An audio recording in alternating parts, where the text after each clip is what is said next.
Yamamoto with a 2-0 pitch. Swinging a high drive into right field deep. That is way, way back. It is way, way gone. My goodness. He absolutely killed that thing. That might have clipped the side of the pavilion roof out there in right field. Holy cow. 2 down, first pitch swing, and popped him up into right field. That should do it. Coming on, Castellanos, he's under and makes the catch, and the Phillies get back in the series. And they do it with the home run ball. Schwarber with a pair. They hit 3 in the game and knock off the Dodgers 8-2. This series is 2-1 going to game 4. As heard on 97.3 ESPN last night, the Phillies beat the Dodgers. They get the long ball. They get 2 Schwarber bombs, but the big bomb, in my opinion, was the JT Realmuto homer, but that Schwarber one broke the ice, got it going. It's a 2-1 series. What's up, everybody? The Sports Bash is live. Chickies and Pete's in Atlantic City at the Tropicana. Go where the players go tonight. All the players will be out here. It will be a 3-pack of games tonight. You've got tonight Phillies, Dodgers, Game 4, 6 o'clock first pitch. First puck drop of the season, 7 o'clock. Flyers, Panthers. And then at 8:20 tonight, it's the Eagles and the Giants.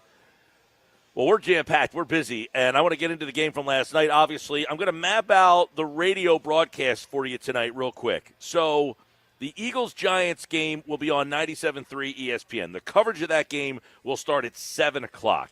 At 6 o'clock, you will hear the Phillies and the Dodgers on 97.3 ESPN and on Rock 104.1. At 7 o'clock, the game will be exclusively over on Rock 104.1. You can listen on the Rock 104.1 free mobile app as well. So you can listen on the app on your phone. You can listen to the Phillies on Rock 104. You can listen to the Eagles on 97.3 ESPN. All right, we got that out of the way.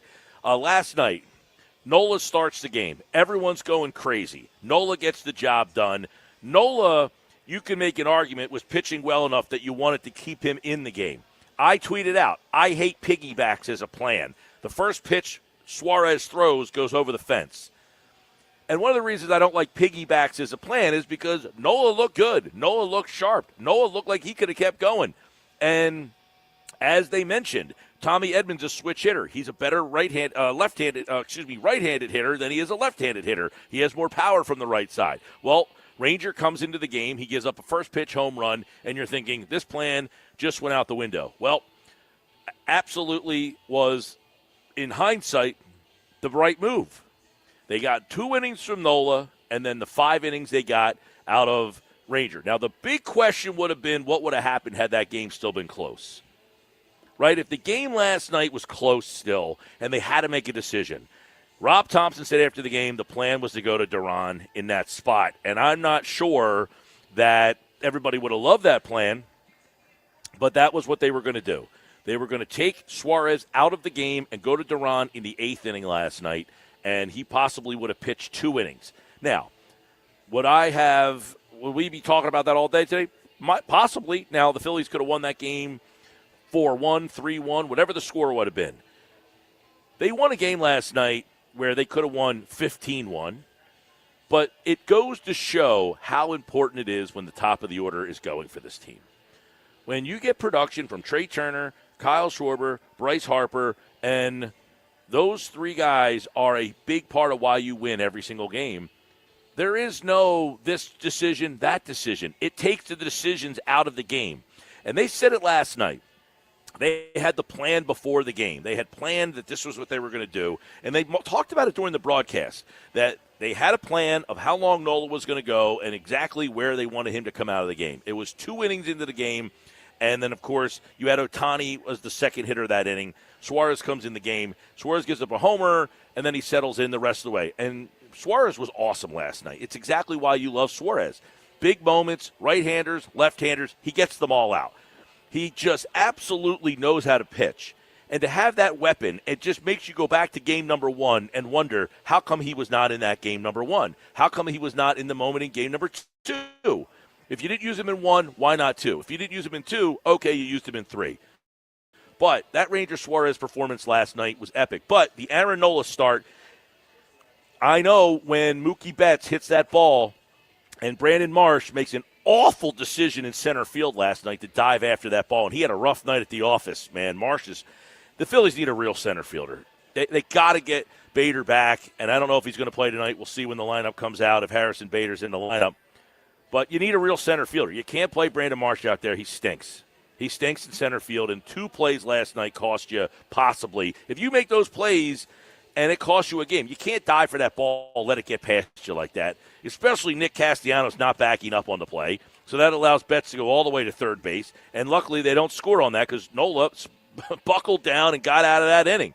Nola was great last night. We should all be tipping our cap to Nola and the way he pitched. The only thing I would say about that is, listen, I'm glad Nola pitched well. They executed the plan. If you're somebody that is I think Rob Thompson's an idiot kind of guy, today you should be the guy texting in and say, hey, I don't like Rob Thompson all that much, but his plan worked. I'm not a big give the manager a lot of credit. This was, to me, and Ruben Amaro Jr. made the reference during the postgame last night. You heard, if you were watching the postgame show, Ruben Amaro Jr. last night, he kind of hinted at, and we'll play the audio for you here. This is what, and Rob Thompson also kind of said something that was insinuating that, this isn't my idea. This is all of our ideas here. Let's play the Rob Thompson last night talking about their plan to go with Aaron Nola. What was the plan with Nola and Suarez coming in, and how close did they come to executing it exactly what you wanted? Yeah, they pretty much did exactly what we wanted. We wanted to use those guys to get as close to Duran as we could to save some of the bullpen for tomorrow if we won. Nola was really good. The plan was to go one time through the lineup, and Ranger is on Ohtani. So, yeah, they executed perfectly. So they executed the plan perfectly. This is the way that they put it together, was that he was going to go one time through the lineup. It got him through the 2 innings. They thought that would get you to Ohtani, which it essentially did last night. Then you talk about it after the game and say, wow, what a horrible decision. Why would you start Nola? Well, he gets the job done. Wow, they went to Suarez, and then he gives up a home run. Then you had people saying, well, why'd you take out Nola? Well, this was the plan, as Ruben Amaro Jr. said during the postgame last night. He mentioned that, well, it's a great plan by Rob Thompson, or whoever's plan this really was, because you look at what the Phillies did. They had this idea of they're going to throw Nola because, listen, they could say all they want. When Nola was put on the roster, they have told us over and over again that Nola does not pitch out of the bullpen. So when he was on the playoff roster, it was to start a game. So they knew that he was going to start a game. The question is the way that they used Suarez. If they would have used Suarez the way that they did, I don't want to say like they did last night. He could have come in the 6th inning of that game, but it was obvious that they didn't have a lot of faith in Nola to get through the lineup more than one time. But that thing worked out perfectly. Now, there was a lot of other things throughout the course of this game. You get the home run from Schwarber, and that just kind of breaks the ice. I mean, that thing is an atomic bomb. It's not a home run that just gets over the fence. This thing hit the Hollywood sign. It was an absolute bomb last night. And that thing just absolutely broke the ice. It got you feeling like, okay, finally we can let our hair down a little bit, right? That was the moment in the game where everything just kind of changed. And maybe the series changed. We'll find out. Because the Dodgers, they go up first. It's 1-0. And you already feel like after that home run that you're not scoring off of Yamamoto. And then they get the 3 runs in the 4th. And we go back to that 4th inning because it was a crazy inning when you think about it. You got the Schwarber home run to tie the game up. And then after that, a single. Then Bohm singles. Then Marsh gets the sack. I mean, it was just a little bit of everything. You had Harper taking the extra base, which he probably shouldn't have done, but this is just them being overly aggressive now because they finally got that home run that just kind of let everybody let their hair down. And that inning right there, you get the 3 runs. And then, I thought the big play, the big moment in the game, there's a couple, the Phillies get the bases loaded in the fifth and they can't score? How about a game, whoever thought they would see Alec Boehm get intentionally walked twice in the same game? Whoever's had that on their bingo card, right? Well, that happened last night because you got Brandon Marsh hitting behind him, a left-hander against a left-hander, and people always wonder, these lefty-lefties. Yamamoto hasn't done anything in the series because all he keeps doing is facing left-handed pitchers, and it's a struggle bus, man. And that's why, Marsh, you got to have Bader back tonight, hopefully. We'll see what the lineup looks like. But everybody out there, I want to hear from you. 609-403-0973. That game gives you life. I will say it was a sloppy game. Schwarber gets doubled off of first base not doubled off. He got thrown out at first base on a ball that kind of got away from Will Smith. That was kind of Trey Turner. He kind of stopped in the middle, and then it caused Schwarber to kind of have to go back, and then, he gets thrown out. But you can't have that happen. It's just a bad base running situation for everybody involved there. So many moments in the game. What's the moment that stands out for you? I look at the fifth inning where they couldn't get more runs there. That bothers me a little bit against Banda, who comes in. He gets Schwarber to strike out, Harper to fly out. That was an awful at-bat by Bryce Harper. They walk Boehm, and then Marsh strikes out, and that was the weird situation where he had the pitch clock delay on him, right? As Rob Thompson explained last night after the game, that it was Boehm walked, and then when he got to first base, he was putting on his stupid oven mitt. Yeah, like Alec Boehm needs an oven mitt on his hand. I mean, these oven mitts are ridiculous. Alec Boehm had to put his oven mitt on. A guy who can't run the base and is slow as molasses puts an oven mitt on. Well, that caused Marsh not to step into the box, and he ends up getting a 8-second. You have to get in the box before the 8-second mark, so he has to hit with 2 strikes on him.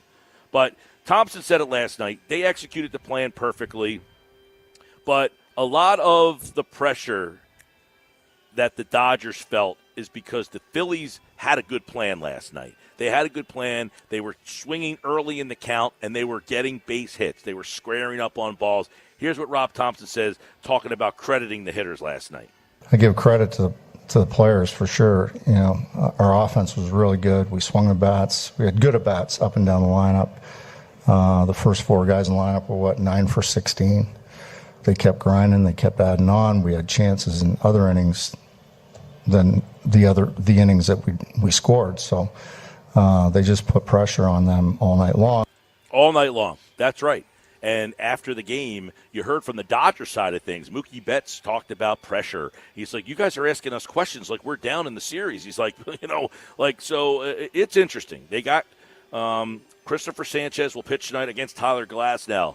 I like the Phillies pitching matchup tonight. In this series, I've been heavy on the Dodgers in Game 1, heavy on the Dodgers in Game 2, and I thought last night the Dodgers would probably win that game. I was wrong about that because Nola shut us all up. Nola shut everybody up. Nola pitched, but listen, for 5 more years at $25 million a year, you better pitch more than 2 innings.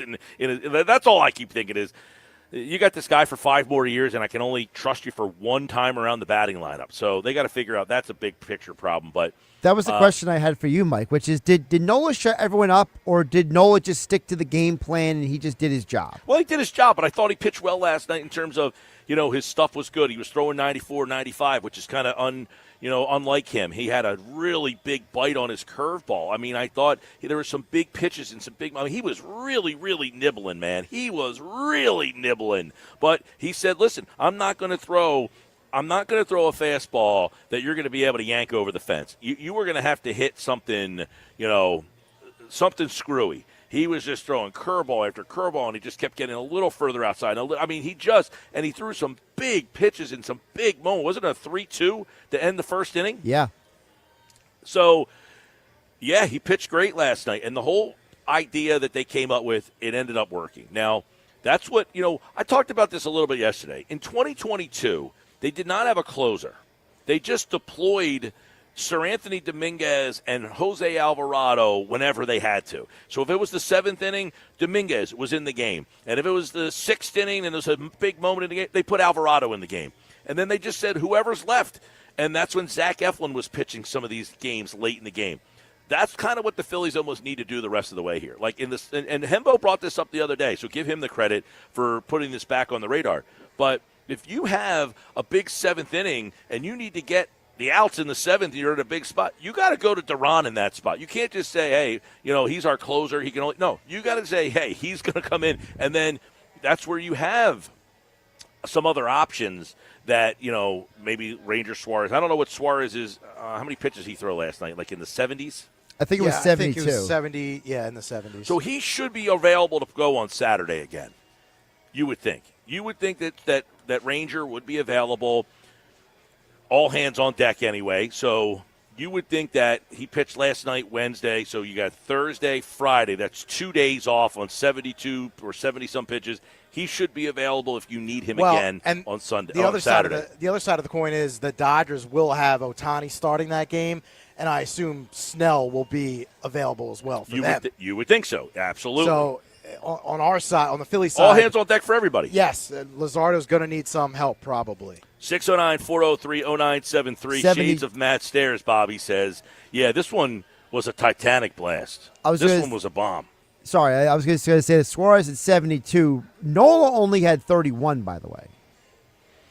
Well, Nola, yeah, right. He only went through the lineup. He pitched 2 innings, 31 pitches. So, but the problem with Nola is they keep saying he's not a guy that pitches out of the bullpen. So I would think that's all you're going to see from him. And by the way, isn't what we saw from Kershaw last night part of the reason why you will never see Nola out of the bullpen? Well, Kershaw. I think you'll never see Clayton Kershaw again. No, but it's the point that Kershaw is a starter by nature. And there's a reason why we keep saying what we keep saying about Nola, right? And you saw it last night with the Dodgers. They've used Kershaw out of the bullpen before, though, haven't they? Yeah, his last postseason appearance was out of the pen. I just think Kershaw is just not the same guy. I mean, he had a good year this year, though. I know he retired. This is it for him. And by the way, they did him dirty last night. They left him out there to dry. But guess what? That's the bite the bullet. Someone's got to bite the bullet because we don't want to burn the bullpen. You can't afford to burn the bullpen, especially when you know you're going to lose. So I can't go to another bullpen arm because I got 2 games possibly left that I have to staff. And you know what? Clayton Kershaw's postseason ERA is already awful, so why not just keep him out there? Yeah, that was a tough night. Make it worse. That was a tough night. I don't know. There's so many things in this game. I mean, Turner starts the game off with a bunt. What the hell was that? That was an ominous start to the game. The first inning got off to a weird start with the bunt. I mean, he bunts a pitch at his face. So that's the way this game starts. Schwarber grounds out. Harper ends up walking. And then, boom, hits that line drive to center. And it's like, okay, here we go. No runs again. Then, of course, Betts triples. The ball gets by Marsh. But Nola strikes out Teoscar Hernandez. That was a good pitch. He hits Freeman, which everybody was kind of like, okay, whatever. He's just trying to pitch around him. But the pitch to Smith that he strikes him out on a 3-2 knuckle curveball, awesome, pitch by him. Big moment in the game there, too, because if they end up getting a run in the first, you're already thinking, oh, my God, this whole Nola thing blew up in our face. His ERA in the first inning is like 7. But listen, again, I'm not sitting here today saying, hey, see, Rob Thompson proved everybody wrong. I think Rob Thompson and the Phillies organization executed the idea that they had from the get-go, which was Nola was going to pitch Game 3. He was going to be backed up by Ranger Suarez. That's why Ranger Suarez did not pitch in Game 1 or 2. Now, you could say, well, he could have pitched an inning in Game 1. I agree. I agree with that. But he didn't, and here we are. Now, Tyler Glasnow did pitch in Game 1. And don't you now feel like, hey, because correct me if I'm wrong, Glasnow came in Game 1, and the Phillies kind of got to him a little bit. Yeah, he got pulled. I don't even think he lasted a full inning. Right. So there's the old adage of, I don't want you to see my pitcher. I don't want you to get swings on him in that game. So the Phillies must have been like, hey, the plan is going to be – I know that Thompson said we didn't know until what happened in Game 2. I think it's baloney, personally. They knew. Well, and you know what? You don't know if Ranger was still a little banged up after that ball that hit him at the end of the year. He didn't play in that scrimmage game. Thompson was pretty adamant. He was pretty adamant that there's no injury issue with Ranger. Well, that's good. That's good gamesmanship. Yeah, I mean, he's not going to come out. I don't think he was going to come out and say, yeah, he's still a little sore. Well, he could have hemmed and hawed about it, but he didn't. He was like, no, that's not an injury. So that game's close still, though. In what? The 8th, 7th. Right? No, in the eighth is when they scored the 5 runs. Man, my mind is. It was a late night last night. That Oh game, my God! I was standing about 2 inches from my TV at 11:30 at night. What's your wife say? Doing that? Well, she was upstairs. She was long. Oh, okay. See, so we're sitting on the couch in the living room. My girlfriend's on the couch. I'm with her. Phillies go up 3-1. Okay? It's about 10:45, and my girlfriend says, "That's it for me." Good for her. She's going to the bedroom, and I said, "Well, you're changing the mojo. That's true. You can't change the mojo. They just scored 3 runs." She says, "I'm going to bed." So I said, "Well, then I'm going to have to go with you." Wow. So I went to the bedroom and turned the game on in there. And now, are you laying down, like comfortable, or what? I mean, I can't do that. I'm a stander-upper, too. Yeah, me too. I'm a stander-upper, but no, I'm laying down in the bed, like kind of sitting upright and watching the game. And then that inning, it kind of breaks open there. I'm not a yeller, or a screamer, or a cheerer, or a booer. I just kind of watch the game casually and take mental notes. You know what I mean? Are you like a prayer, clasp your hands together and believe and hope? No, I'm arms crossed like Okay. this. I got my arms folded. I'm just kind of swinging back and forth, kind of like, come on, come on, come on. But I'm not like very emotional. Like I would be Rob Thompson watching a game. You're Ranger Suarez? I'm Ranger Suarez. I'm Rob Thompson. These Yeah. people that don't like Rob Thompson's, like the way that I love it. I love the fact that he just sits there, arms folded, that to me, he's into the game and locked. These guys who want someone who's flipping out and going nuts, they're thinking about everything but what they should be thinking about. Aaron Boone, he's golfing. Aaron Boone's golfing. Aaron Boone and the Yankees lost last night. Phillies won. They'll play tonight. So much more on this game. What's the moment for you last night? What was your favorite moment of the win last night? This is a day where everybody should be – the text board should be flooded. And listen, you don't hear me on here today saying I don't think Rob Thompson won them that game last night. What won them the game? I'm not talking about Rob Thompson winning them the game. I'm talking about is Trey Turner, Kyle Schwarber, and Bryce Harper. The same thing I said when they lost the other day. Those guys were 2 for 21. Last night they showed up, and guess who won? Coincidence? I think not. Sports Bash Live, 97.3 ESPN. We are at Chickies and Pete's. This place is going to be jamming tonight. Jamming tonight. Now, I already asked them, where are you putting the Flyers game? Pete, see that TV over there to the left? Yeah, that's going to be the Flyers game tonight. Documentary on it. Yep. That's Flyers game. And all these are Phillies. They told me sound is on for the Phillies. As it should be. And then over to the Eagles at 8:20. Now, the Eagles will be on TVs at 8:20, but the Phillies sound will be on all the way through. So come on out. It's already starting to fill up. The bar's already got people at it. Hanging out with us here on the Sports Bash Live, 97.3 ESPN. Your home for the Phillies, Dodgers, Eagles, Giants. It's 97.3 ESPN.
And the 1-0 pitch.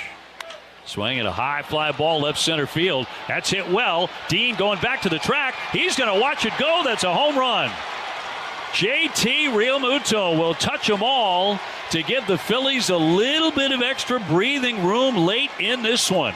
A solo shot off Clayton Kershaw here in the 8th inning to make it 4-1 Philadelphia. JT Realmuto pads the lead last night. That was a big shot for me. That one was 3-1. When they got that one, all right, you could breathe a little bit. By the way, Dodger lineup is out tonight. Ohtani, Betts, Teoscar, Hernandez.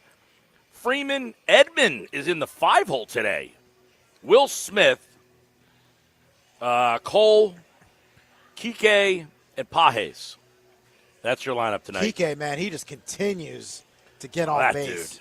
I mean, doesn't matter who's pitching. It doesn't mean he hits the ball 4 miles an hour, 107 miles an hour. He's such a pain in the ass. But that's your lineup tonight. They got Edman hitting in the 5-hole tonight.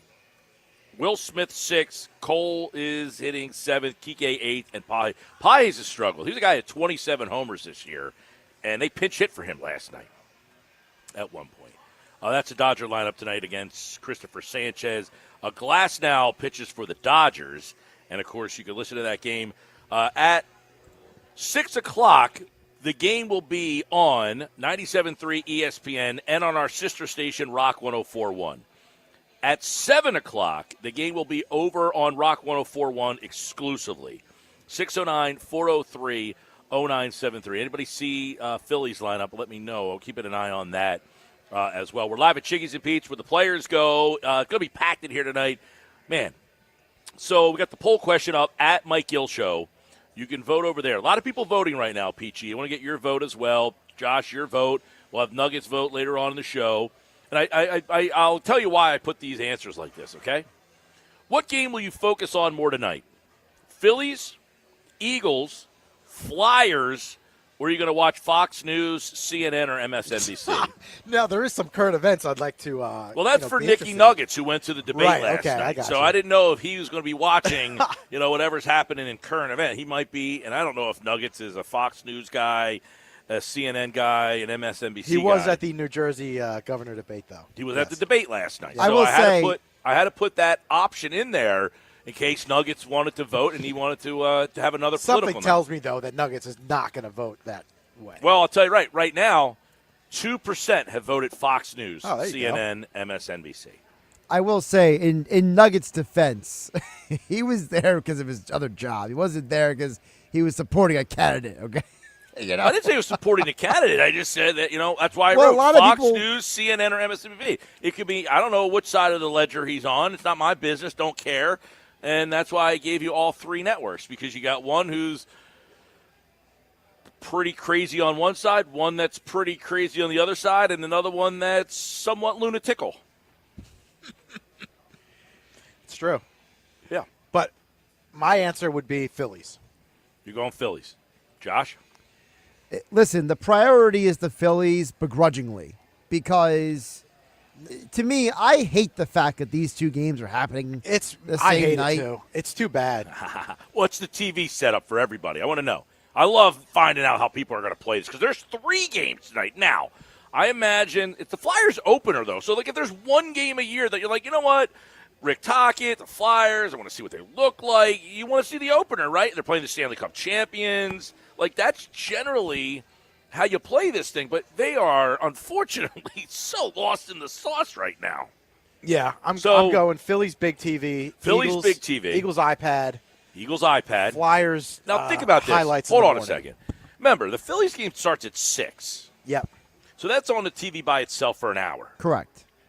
At 7 o'clock, you can go Flyers to your device, That's could. true. right? By 8:20, the Phillies game should be deep into the game. You might be in the 7th or 8th inning. At that time, if you have YouTube TV, or does Comcast do the multi-screen? So Xfinity does do a multi-screen now, but it's not a multi-screen where you can pick your games. They kind of have a preset They element. pick it for you, right? Yeah. So my buddy has it, and like for example, I'm waiting to hear from him about what the preset looks like tonight on his TV. Well, on YouTube TV, you can pick the 2 games you want, or the 4 games you want, or the 3 games. You could do 2, 3, or 4. But NBC Philadelphia is not one of the offerings. It's generally like the networks and like the main cable channels. So at 8:20, I could theoretically put the Eagles and the Phillies in the multi-view, and then the sound goes to the Phillies. Now, if the Phillies game is out of hand, like 8-1 last night, I'm locked in. Okay, you're locked in for 9 innings. Yeah, once I'm in the game, I'm not switching out. Like Okay. I've never like one of these people like, hey, when a guy hits a home run and your team goes down 6-1, and then like turn the game off. I don't want to watch anymore. That's not me. I'm watching to the bitter end, no matter what. That's fair. Yeah, so I might go split screen. Now I could go out to the porch and go double TV, but I think I'm just going to stay inside. One TV, multi-screen it late in the game, sound on the Phillies. I just hate that. I hate when this happens because I love the football season and the fact that one of your weeks, those sacred weeks, that this happens. When it happened in the World Series a couple of years ago, I had the Eagles game on like the laptop, and that sucked. That was the Houston Texans game, right? That's if I'm not correct. mistaken? Yes. Yeah, Thursday nighter. Right. So how many people last night were yelling at the TV when they took Nola out of the game? Did everybody – I love it. Like, I was good with it. You were cool with them when they took Nola out because how many people were like, why are they pitching Nola? Raise your hand. Yeah, everyone? I'll raise. Yeah, hand up. Yep. Right? Everybody's saying – by the way, Jeff in Ocean City, 8 p.m., big screen birds, laptop fills, phone flyers. Now, okay. Wow, Jeff, you're going big screen birds at 8 o'clock. What if the Phillies game's 1-1 in the 8th? Now, let's go back to this. If you're working and you're driving your car around at nighttime, you're a delivery driver, whatever, are you going back and forth? Are you changing the channel?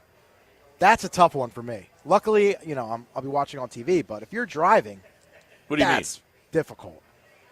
I mean, are you switching back and forth, or are you just going? You mean you're listening to it on the radio? Yeah, if you're listening on the radio, yeah. Well, yeah, you're hitting.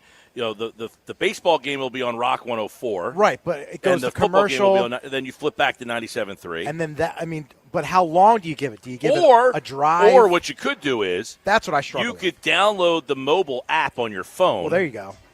Rock 104.1 mobile app. Listen to the Phillies because you can't listen to the Eagles on the mobile app. By NFL rules, we're not allowed to air the Eagles on the mobile app. So we can air the Phillies game on the mobile app. Okay. So you could download the Rock 104.1 mobile app, listen to the Phillies game on your phone, and then have the Eagles game on the radio. You could do it that way. Now remember tonight, the Eagles game is on Amazon Prime, but because we're in the local market, it will be on what channel? Fox? NBC? Who has it? 6 ABC or Fox 29? Let me double check, but I thought it was Fox 29. Right. So because we're in the local market, we don't have to have Amazon Prime tonight. Because if the game was on Amazon Prime, that'd be a pain in the ass. Yeah, that's key. Right, because then you could put the local station. It is probably, Fox 29. It's Fox 29? Okay. So I think you could put the local station in the multi-view, the Fox channel. Like you can't put NBC Sports Philadelphia in the multi-view. But I'm pretty sure TV.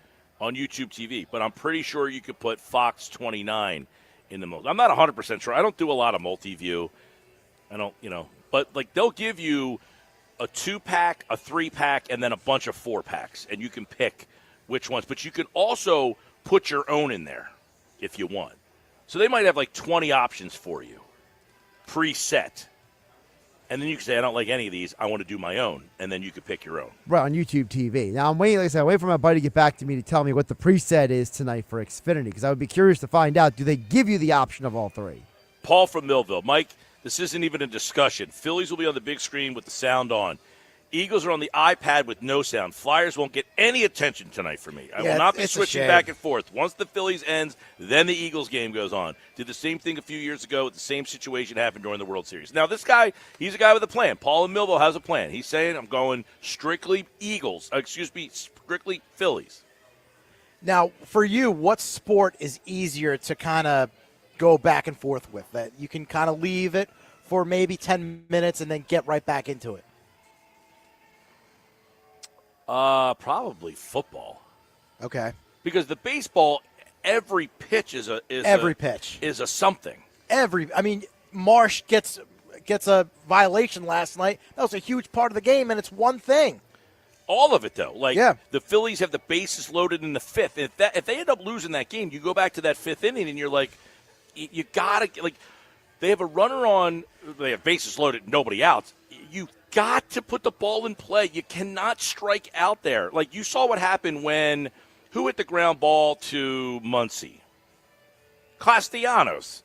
Oh, man, you got to get Castellanos out of the lineup, man. He's so bad. Awful. He is horrible. Any ball hit to right field, aren't you just on pins and needles? Yes. And at the plate, he's just I know he hit a double the other night. Good for him. He's an abomination. He's so bad. He hits that ball to third base, and Muncy can't field it. That ball is the most fieldable ball of all time, and he boots it. Are you kidding me? You boot that ball? But that's why you got to put the ball in play, though. Because you can't strike out. You cannot strike out in that situation. That's the one thing that makes me nervous is they scored last night, 8 runs, obviously, but they only did it in 2 innings, right? Well, you had the 5-run eighth and the 3-run, yeah. Third. Well, fourth. but that's a Phillies win right there. When they hit the home runs and they got everybody going, it's the 2 big homers, really the 3 big homers. That's who they are. But they manufactured a couple runs because they were aggressive on the base pass, and you made – the other night, the Dodgers made the small plays, the throws, the little attention to details, and last night they did not. Last night they just didn't do it. Now, the big decision in the game would have came after the 7th inning. Suarez gets Rojas, Edman, and Ohtani. 1, 2, 3. What would have happened in the 8th? Now, Rob Thompson said last night Duran was going to come in the game in the 8th inning. That would have been, I imagine, if the game was still 3-1 at that time, because the inning started at 3-1 when JT hit the home run to make it 4-1, and then they ended up making it 8-1. But if that game was still 3-1 in the 8th inning, and they would have had to bring Duran in the game, that changes the whole complexion of the series. Because he's not available tonight. Possible. Now, he was asked that question. If Duran pitched 2 innings last night, what would have his availability been? He said maybe 1 inning. So keep that in mind, too. So maybe you have Duran for – you definitely have Duran 2 tonight. Right. For me, that's the game plan. 7 innings from Sanchi, 2 innings from Duran, and a game 5 on Saturday night. I am looking forward to this night, and I'm looking forward to how everybody's planning this out. Hit us up on the text board. Why is the text board so slow today? What's going on? Phillies win? Nobody cares anymore? Where's all the Rob Thompson is the worst in the world? I don't even know that he did a good job last night. He didn't really have to do anything. He had one decision to make, and that was Nola to Suarez. And I don't even think he made that decision, to be honest with you. But that being said, Marcus Hayes was grilling the guy after the Now, he wrote an article about how good of a job he did last night. But he didn't do anything, though. He didn't pinch hit. He literally just sat there. Well, and that's the thing. There was moments in the game. How many times were you thinking they should hit right here for Marsh? Yeah, but the problem is you can't hit for Marsh because you have no one else to play center field. Yep. I don't know. 609-403-0973. Hit me up on the text board. 609-403-0973. 4 o'clock football at 4 with DeCecco. Outside view, Jordan Ronan covers the Giants. That's a 4 o'clock double-decker. 5 o'clock, Sal Palantonio will join us with thoughts on the Eagles-Giant game. Also, Bob Wankel at 3 will get his thoughts on everything that happened last night and to the Phillies in the driver's seat all of a sudden. We got to look what the betting odds say. That's coming up here on the Sports Bash, live from Chickies and Pete's in Atlantic City at the Tropicana, 97.3 ESPN.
All right, Sports Bash Live, 97.3 ESPN. Busy show, more to come. Next hour, outside view, little Phillies and Dodgers, getting you ready for the matchup. Hope to have everything squared up, lineups and all that stuff right here on 97.3 ESPN. So here's how tonight is going for everybody out there. The Phillies game will be airing on 97.3 ESPN starting at 6 o'clock. It'll also be on our sister station, Rock 104.1, and the Rock 104.1 free mobile app at 6 o'clock. At 7 o'clock, the game will be exclusively over on our sister station, Rock 104.1, and the Eagles and the Giants will be on 97.3 ESPN with the pregame coverage starting at 7 and the kickoff at 8:20. It is also the Flyers opener tonight. It is a busy night, but we keep handing out winners here, and Chuck Adell is here with his weekly selection. You can get his plays at 800-808-3481, 800-808-3481, or go to chuckwins.com. Last week, went the way we thought. Minnesota, 25 seconds left. That ended the win streak. However, right there on the number, close enough for us to think that we're ready to restart a streak, Chuck. Let's see what we got this week here as NFL Week 6 gets underway. How are you? I'm doing great. Yeah, I think a little bit of a Cleveland had a chance to put that game away. They didn't do it, and that's what happens. Minnesota got them at the end, but we'll move on here. And I also do have a big play going on in this evening's game. So any of your listeners who want to call 1-800-808-3481, 1-800-808-3481, or simply just go to chuckwins.com. Get our big play going on here this evening. And the play that we're going to go with here this week, early in the season, Kansas City's offense was struggling. There was a lot of talk about this Kansas City team has done this and that. If you weren't looking behind the scenes and know what was happening, that would make a little bit of a difference. Kansas City was very shorthanded at the wide receiver position. Worthy and Rice were both out. Made things very tough on them. Now that Worthy is back, Rice is still out. Worthy is back, though, has made a big difference since he's been back. Kansas City averaging 32.5 points a game. In 2 games, he's had 17 receptions, and he's also opening up the offense for the other receivers. Also, since that incident with Reed and Kelsey on the sidelines when he bumped them, he stepped up his game. He's had 13 receptions, playing much better in his last 2 games as well. Now Kansas City's going to go up against the Detroit defense, who's very banged up. In fact, they're down 4 of their top 5 cornerbacks on defense here. I think Kansas City's going to be able to really take advantage of that. Even, in last week's game when they played Jacksonville, they really outplayed them. They outgained them 476 yards to 319. Obviously, the 14-point swing with the interception. But I like this Kansas City in this spot. We know they have one of the best home field advantages in the NFL. And the key thing is, obviously, we got to stop Detroit on the other end here. Their offense has been playing well. Spagnuolo matches up well with what Detroit likes to do. Kansas City 8th in the NFL against the pass. So I think Kansas City here in this game on their home field, I think this is a great spot for them. It's a must-win as well for Kansas City, and I think they take advantage of this one and going to go with Kansas City this week. As I mentioned also, big play going on this evening. So for all your listeners, 1-800-808-3481, 1-800-808-3481. Go to chuckwins.com, get that play going on here this evening for us. That's Eagles, Giants, and, of course, you can listen to that game right here on 97.3 ESPN. Back to the winning ways, chuckwins.com, 800-808-3481. Chiefs and Lions. That's going to be a fun game. Lions have been a very entertaining. Chiefs, everybody waiting to see if they're going to get back to Super Bowl form. Chuck, good luck, man. We appreciate it. Thank you, guys. Have a good one. All right, there we go. And, of course, you can listen to the Eagles and Giants right here on 97.3 ESPN. And don't forget, Phillies, Dodgers, game number 4. It will be on 97.3 ESPN at 6, along with Rock 104.1 at 6 o'clock. You can listen to that game on both stations. At 7 o'clock, it will be over on Rock 104.1 exclusively. 97.3 ESPN will have the Eagles and Giants game. So if you're looking kind of like a last channel. You can go 97.3 Eagles, Rock 104 Phillies. Bang, bang. Now, of course, right around the time the Phillies game ends is when, we should be in about the 7th, maybe the guts of the game, as Mark Zumoff would say. Hour number 1 of the books. We'll look at the Giants coming up, plus the Phillies, Dodgers, all next hour. Don't go away. Sports Bass live at Chickies and Pete's here at the Trop. It's going to be rocking here tonight, I can tell you that much.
Hold on to your shirts. Actually, forget the shirt. Bert Kreischer is coming to Ovation Hall at Ocean Casino Resort with his Permission to Party World Tour on Friday, April 3rd. You've seen him on Netflix. You've heard the stories. Now live it. Bert Kreischer. No shirt, no shame, all comedy. Tickets are on sale now at theoceanac.com.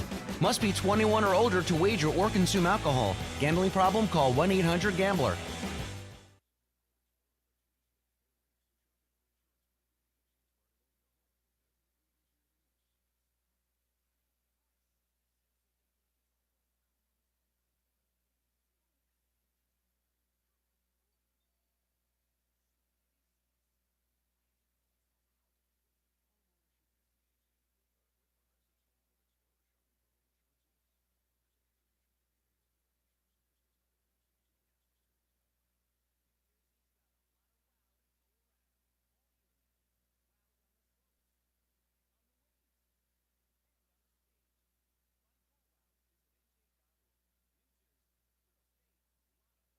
Actual price will depend on product and subscription plan. Featured products are compounded drug products, which the FDA does not approve or verify for safety, effectiveness, or quality. Prescription products require an online consultation with a healthcare provider who will determine if appropriate. See website for details, restrictions, and important safety.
They're an experienced group of guys, so they've been through this a little bit. And the one thing they did, I think, is they stayed in the moment, stayed relaxed.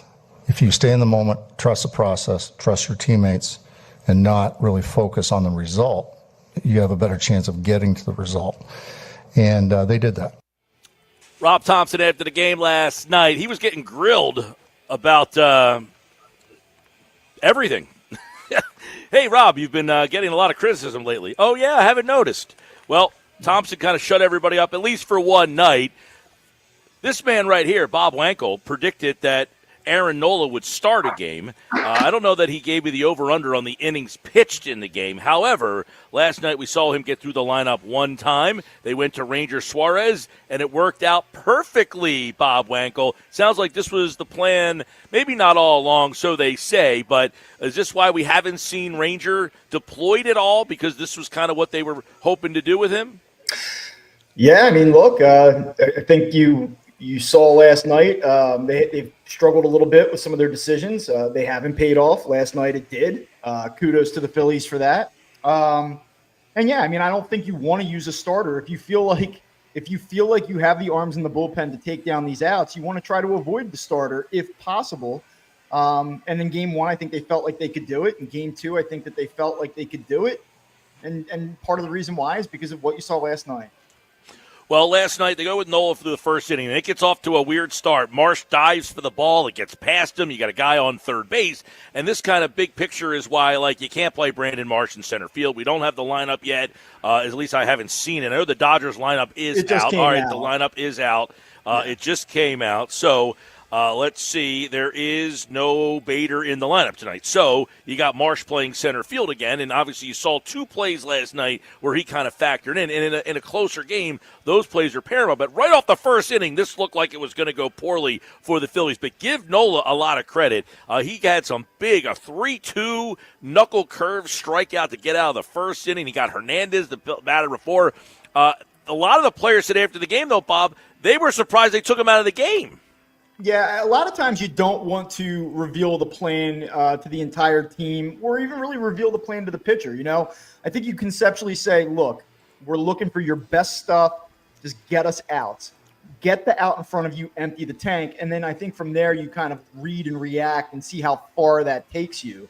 But, I mean, certainly last night was a situation where they probably anticipated using Suarez for length and Nola more in that opener type of role, which is a weird thing to say about a starting pitcher. But when we talked about, will you see Aaron Nola in this series? I said, yeah, I think he might start a game. And I said, I would probably take the under 15 outs. Was I surprised it was 2 innings?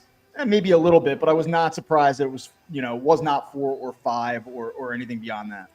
Well, as he was pitching well, were you wondering why they took him out, especially once Suarez gives up the gopher ball? Quite honestly, no, because I think it's a situation where you've seen with him in the regular season where he starts off. I know he's had his struggles in the first inning. He was able to navigate the first the other night, and credit to him. But the big inning is always right around the corner with him this season. And so I think that you do well to be on the aggressive side of that. It's better to be 1 out too early than 1 out too late with Aaron Nola, the way that this year's gone for him. All right, so obviously the first pitch that Suarez throws gets hit over the left field wall. At that point, everybody's probably like, uh-oh, they might have made a mistake. But this is Suarez, man. He's settled in, and this is what we always talk about, the slow heartbeat. It's unbelievable how he dazzles with you, keeping you off balance, and, they just could not get to him. And that's just an epic performance in that moment. Absolutely. I mean, his offseason is going to be fascinating to see what he commands on the open market. I think it's unlikely that he's back with the Phillies. How is that possible? How is it possible that he's not back with the Phillies? Well, I'm just saying, how do you watch what this guy has done for you, postseason numbers, and say, I just don't think we can bring this guy back? Yeah, I mean, it's an interesting decision to make. I'm not saying there's a 0% chance that they do it, but I think that the wisdom would be, look, we have to upgrade our offense, and I think everybody wants to upgrade this offense. You have Christopher Sanchez under contract. You have Aaron Nola, for better or for worse, under contract for a lot of money for a lot of years. You have Zach Wheeler still under contract. Andrew Painter is a guy that's coming. Like you should be, and you have Jesus Luzardo under contract next year. So you're kind of looking at it not so much just for 2026, but beyond. But yeah, is there a world where maybe he can come back here? It's possible, but man, what a great performance by him last night. Really gave this team a chance because again, they sputtered out of the gate and they blew opportunities to extend the lead in the middle innings, much the way that they did in game one. And it sort of just felt like until Clayton Kershaw entered the game that the Dodgers were kind of hanging around. And they might do exactly what they did in game one to the Phillies again. And credit to the Phillies, and credit to Ranger Suarez, it didn't happen. By the way, Suarez is 4-1 with a 1.48 ERA in 11 career playoff games, fifth lowest ERA in postseason history by any pitcher ever. And, he's not even starting a game, really. He's coming in to throw 5 innings. The big question would have been, Bob, and Rob Thompson did admit after the game, they were going to take him out in the 8th inning and go to Johan Duran. How did you feel about that possibility? Well, I think you have to win the game in front of you. So even if you were exhausted for tonight, I think you worry about tonight. We talked about that. Would you have kept Suarez in, though? No, I mean, I wouldn't. I think you probably maybe start the inning with Suarez and then it's quick hook. I think you have to have Duran ready to go. You can't play around with it. I don't want to see Matt Strahm in that situation last night. I don't want to see Ryan Kerkering or David Robertson. It's either Suarez to Duran. And so Duran has to be juiced up and ready to go for the spot. Obviously, they get to Kershaw. It keeps Duran fresh. And that's what's really interesting about it. If they can survive tonight, they're going to come back to Philly, and they're going to have Duran, who will be rested because they don't play tomorrow, even if they have to use him for multiple innings tonight. And Ranger Suarez, I think that there's a possibility that maybe you could even get an inning out of him on Saturday. And you should be equipped and ready to go with a guy like Jesus Luzardo taking the ball. So, I mean, the Phillies would be in a good spot in terms of their pitching in Game 5. But, again, tall order tonight. I know that Christopher Sanchez is about as good as it gets. Tyler Glasnow is no slouch. The Phillies have roughed him up earlier in the year, 2 innings. They scored 5 runs. He had no command. It was way back in April. And he did allow 4 of the 8 batters that he faced on Saturday night to reach. So it's not like he was wiped out on Saturday. So I don't think the Phillies are going to be scared, or intimidated by Tyler Glasnow. But if he's on and he's clicking, it's a tough task nonetheless. Yeah, so the lineup tonight, real quick, for everybody out there: Turner, Schwarber, Harper, Bohm. Whoever saw Bohm getting intentionally walked twice in the same game? Yeah, that was unbelievable last night. To be honest with you. Yeah. Marsh is hitting 5th. Real Muto, Kepler, Castellanos, Stott, and obviously said no Bader. They are hoping that if they get to a Game 5, he could play. I guess he could run the bases right now, but he can't start and stop in the outfield, maybe? The big issue is that the Dodger Stadium is cavernous. It's a big outfield, and you have to cover a lot of ground in center field in that stadium. And I think to put a guy out there who could blow out a tire at any given time, you're running a lot of risk. As bad as Brandon Marsh was in center field last night, and boy, was he bad. But I just don't think that you can take that risk. I think it's probably wise to do this. Just a couple quick notes here about the matchups against Glasnow. Kyle Schwarber throughout his career has not had good numbers against Glasnow. He's 2 for 13, and has a number of strikeouts. But Max Kepler, you go, just be aware. This 3 for 5. He has homered against Tyler Glasnow. So I mean, Castellanos I think is the right guy in right field. And I'll tell you why. I mean, I know that you don't have much of a choice. You don't have a ton of a choice, but, could you go Kemp? Could you go Wilson? Maybe. But to be honest with you, I don't think Nick Castellanos cares. And what I mean by that is I just don't think that the situation is going to impact his game whatsoever. Like, I don't think he's going to be intimidated. I don't think the moment's going to be too big for him. I think he just is what he is. Like, all of the environmental factors will be completely removed with Castellanos in the lineup, whereas if you were to go a different direction, I think a guy like Kemp might be a little bit too juiced up for the moment. Wilson doesn't really have the experience, so it's got to be Nick Castellanos tonight. Yeah, I don't have a big problem with Castellanos playing because of the situation here. Now, late in the game last night, it's 2nd and 3rd. I probably would have ran for him and put Wilson out there on the base. The problem with Wilson is he's horrible in left field, but I'd rather have him in left and Kepler in right, I think. I don't know. What do you think? Because I was thinking you got a guy on second and third, and at that point, those two runs were still pretty big if you can get them. So I'm thinking you got to run for Castellanos here, and then you could play Wilson. Plus, you get Castellanos out of the outfield. Yeah, I mean, look, I think at that point that's certainly on the table. It didn't pop out to me as like a must-make move, but after what we saw the other night, I think that there's probably some wisdom in that. It's a really compelling game tonight. You know, you think to yourself, wow, all they got to do is get it back to Philly.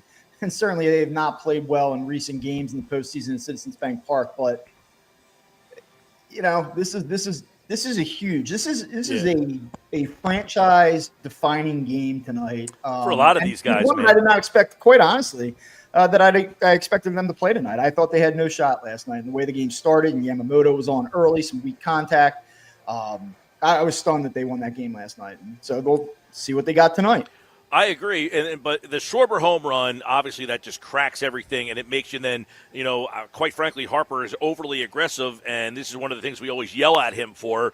But the Dodgers make that play the night before. They don't make it last night, and they throw the ball away. That aggressiveness gives them the run, but it's also been a problem for them all season. You saw Schwarber get picked off first base in the game last night, but, you know, both teams were sloppy last night, and that kind of was why you look at the game and saw when you were up 3-1, you felt like at some point a decision is going to come here that is going to backfire on you, and this will all be for naught. And unfortunately, the decision came by the Dodgers by leaving Kershaw out there to just die last night. Yeah, the Phillies really did catch a break with Clayton Kershaw going back out there for the second inning. He almost didn't survive the first one. And, I mean, it really could potentially impact what happens both tonight and moving forward if the Phillies were to survive. I mean, Dave Roberts did the Phillies a favor. There's no question last night because Clayton Kershaw is, obviously Hall of Fame career, and he's been a phenomenal pitcher. But at this point, he is not a guy that should be getting outs in a tight game in the postseason. So, well, you wonder why. I guess just because of all the lefties the Phillies have, that they didn't want to flip those guys and let them face right-handed pitchers. Well, it's a little bit of that, but it's also that they are, like, if you go to Blake Trinan, like, he's been terrible. He was bad on Monday night. Tanner Scott wasn't even in the stadium last night. And, you know, obviously he has struggled this year, but Tanner Scott was out in Game 3, was not at Dodger Stadium, dealing with a personal matter. So, like, I think Dave Roberts is looking at it like, let me go with the guy with the pedigree to try to take down these outs, even if the stuff is not, well, you know, what it used to be. What's the earliest you would go to Duran? I would consider it in the 8th. I would not consider it in the 7th. I just feel like, I mean, obviously it depends. I mean, like, let me say it to you this way. If the Dodgers put 2 runners on base and the Phillies are winning 5-1, would I be interested in cutting it right there and then, you know, playing with a multi-run lead in the 8th and 9th and having a Kerkering or a Robertson try to protect that? Ooh. Sure. Like, I know that doesn't really sound palatable, but I'm not doing it at 3-2 because how am I going to cover the 8th and 9th if they have the tying run in scoring position? So that's a tough thing, you know, because I'm looking back, Bob, to 2022, where they had no closer, and they just deployed Dominguez and Alvarado in the 6th and the 7th, and then that's how you ended up getting games from Zach Eflin closing games out because they threw their best guys in the biggest moments of the game. So that's and you're hoping that Christopher can get you through at least 6. But in that 7th inning, I would imagine Duran would pitch the 7th and the 8th. I would imagine that in that particular situation, I guess I agree. You know, look, I don't think the Phillies win the game if Christopher Sanchez doesn't keep you even up into the 6th inning. Like, if the Phillies can get through the first 6 and this game is tied or they're winning the game, I do like them tonight. Like, and I know that sounds like Captain Obvious stuff, but I mean, at the end of the 6th inning, if the game's tied, the Dodgers will be favored. So, like, let me just say that. But I like their bullpen tonight and what they have available and rested versus what the Dodgers should have ready and available. It does get a little tricky in Game 5 if there's a Game 5 because you'll have both Ohtani and Snell theoretically would be able to come in a situation as well if they wanted to piggyback and really just avoid the bullpen like they did in Game 1. I wonder, when did Snell pitch? On Monday? Like, if they needed him tonight as a lefty, because they went through – I mean, some of those lefties could possibly come back tonight, but if you have a 2-1 game and Glasnow – Glasnow's the kind of guy that I feel like he's boom or bust, and he could – when they faced him in April, that was the game he had a hissy fit, right? Yeah. I mean, look, Blake Snell, could he be in play tonight? It's interesting. It's an interesting idea. He's 32 years old. He's throwing the ball exceptionally well right now. The Dodgers are trying to win the NLDS, and you have to win what's in front of you, but they also have, larger aspirations. And I would just wonder if they'd be willing to push Snell, who is not the most durable of guys. True. I think that they might feel more comfortable with, let's have Ohtani with Snell in the hole on Saturday where he would be fully rested. That would be my guess. But, yeah, if they break class in case of emergency situation, it's possible. A lot of thoughts, a lot of possibilities tonight. What a game last night. Now, I thought, yes, the home run from Schwarber gets it all off the ground, but I thought that JT Realmuto home run was the one that really they needed, because 3-1 just felt like, we're losing this game. 3-1, and then because all you're doing, Bob, is sitting there going, do you keep Ranger in? Do you go to Duran? Does Duran pitch 2? And then they talked about it during the broadcast. Well, you can pitch Duran for 2, and then you have Strom strangle the 9th inning. And you're thinking a 3-1 game with Strom pitching the 9th inning because, they got Ohtani and Freeman somewhere. I mean, you're just like, this is just not going to go well. When Real Muto hit that homer, it was a whoosh. Yeah, it's the hit that they have not been able to get. 100%. In each of the last 2 postseasons to date. And so it did change the feel. And I think that vibes and momentum and things of that nature are a little bit overrated, but you just wonder, they obviously were able to catch their breath at that point. They go out and they sort of get the monkey off their back, and, we'll see what happens tonight. The Phillies have to feel better about their chances tonight than they did last night. I mean, they just do. I know that they trust Aaron Nola. I know that they trust in the clubhouse Ranger Suarez, but this is a more favorable matchup on paper, and they're going to have to hit. The Phillies aren't winning this game 2-1 tonight. I would be highly surprised. I think you're going to see some runs. Keep in mind that this game starts at 3:08 local time. Yep. The ball typically will carry at that time of day. They're going to need that, the top of the order. They're going to need some of that situational stuff, big hit here and there from a guy like Stott. I think you need to score 5-6 runs tonight to win this game. Well, I'll tell you what, listen, I love Sanchez. I think he's been awesome. He's, what a story he's been. I think it's underplayed where they found this guy and what he's become. I mean, nobody had that on their bingo card of, hey, this guy's going to be an ace. But at some point, one of these starting pitchers is just not going to give you their best game, and you're hoping it's not this game tonight where you need him to be probably into the 7th inning. You would imagine. If he can get 7 1/3 or 7 and not have to ask someone to pitch, that would be – huge for them. And if that happens, you're probably in position that you've won this game. Yeah, I would think so. I said it to you yesterday on the show. The Phillies, one of the things that they've had to deal with here is the burden of expectations. They were the favorite against the Mets. It would have been a colossal failure had they lost to the Mets, and that was the talking point coming in. The Dodgers are probably the better team on paper. There's no shame in losing to the Dodgers, but you're at home. You expect to win a game or even maybe 2 in that spot. They don't do it. Last night, it kind of they probably already felt dead. We've already been written off. We're already being. Everyone's writing the obituary. Let's go. And I hope that they're able to come into tonight with the same mentality. Not we got one and now our ace is on the mound and now we're going to tighten back up because people are starting to think maybe we can win this game. They just need to keep the same mindset, and we'll see what happens. Well, I said it yesterday. I think being on the road has helped them out. Just get out there. Don't have to worry this crowd just on them all the time. And I know nobody likes to hear that, but I think it was for the best for them to go out there. It's a lot less happening. And you wonder, coupled with the home run. I know that everybody's very critical of Nick Castellanos' comments, after Game 2 about how sometimes the crowd can work against you. And I thought it was a lame thing to say, given what had just happened and given the situation, and given that he was a part of what transpired in late in that game. But he's not entirely wrong. Like when you're in a place like that, you're ready to create that energy. You so desperately want to create that positive energy that you are probably trying to do too much. And then when it's not going well, you probably feel the weight of that disappointment. It's not to say that the crowd did anything wrong. I thought the crowds were awesome in both of the first two games. It's not that the fans are doing anything wrong, but I think as a player, psychologically, you start to feel the air going out of the balloon, and you press a little bit more and you press a little bit more.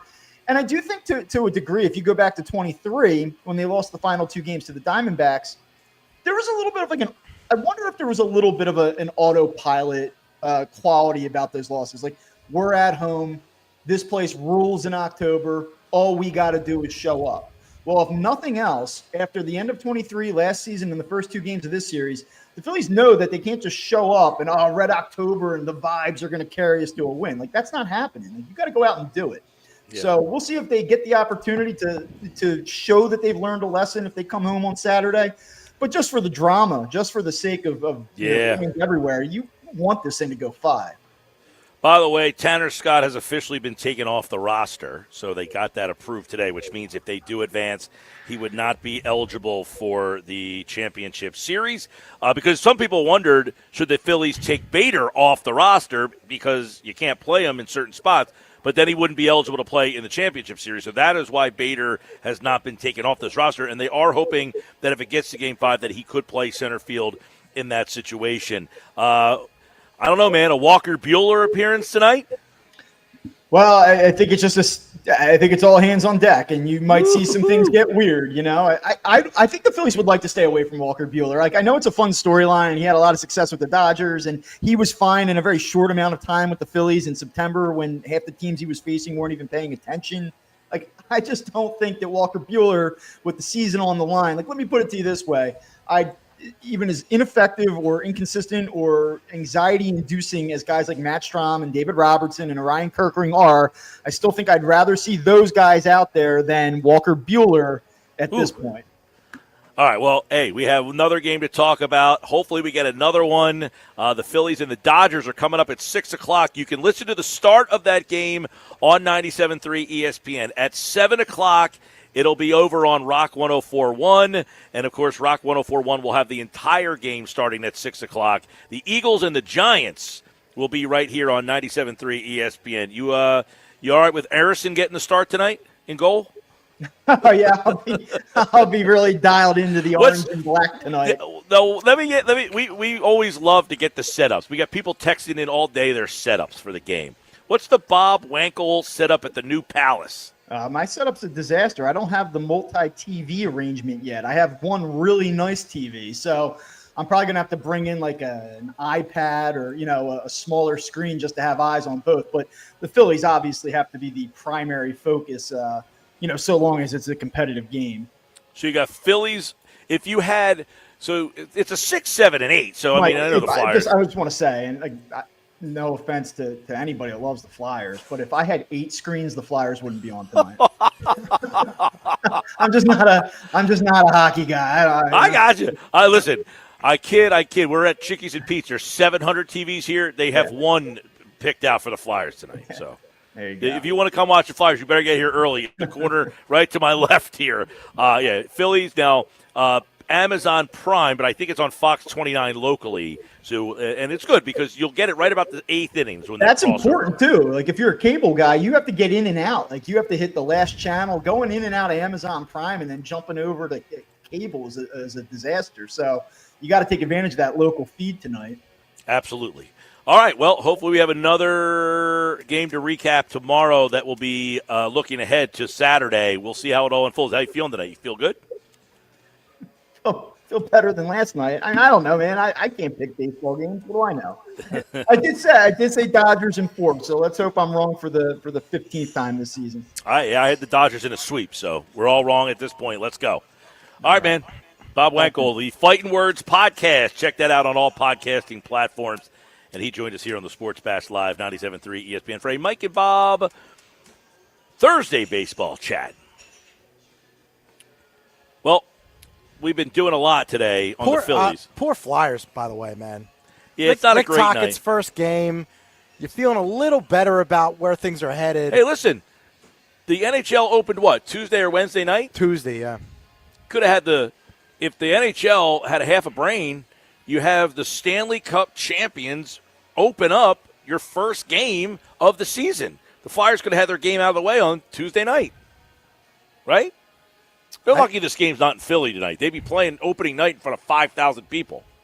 You know, I'm sure there are some people out there who are strictly Flyers fans and not Eagles fans. Dude, or our Phillies buddy fans. at the front desk, Nate, Oh, there he's you go. got a Flyers jersey on.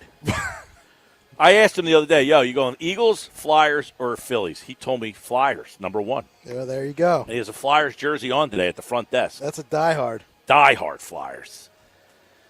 Well, we got Phillies number one on our radar today. Eagles, Giants, I'm intrigued by the Eagles offense tonight. I want to see if they can get back going. We'll do that during football at 4. When we come back, we got all the plays. Jeff Nadeau joins us for this week's college plays on the Sports Bash live on 97.3 ESPN.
All right, Sports Bash Live. We're at Chickies and Pete's. Go where the players go. Get the A.J. Brown Sweet Heat Hot Wings, the Garage 62 beer, and everything they got to order here at Chickies and Pete's. They got all the games tonight. Phillies at 6, Flyers at 7, Eagles at 8:20. Got college football tonight as well. This hour of the show, it's brought to you by Broadlee's Plumbing and Heating, your trusted source for heating, plumbing, service, and installation. Call 609-390-3907.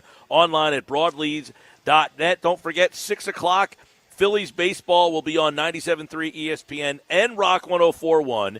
At 7 o'clock, the game will be exclusively over on Rock 104.1, and the Eagles game will be on 97.3 ESPN. Back for another week of the college plays. The best bets this week. Jeff Nadeau is here at Jeff Nadeau on the Twitter X platform, and make sure you check him out and all his content over there. Everybody kept asking, when's Nadeau on this week? I said the same time he's on every week. 3:30. Here we go. What's up, Jeff? What's up, Mike?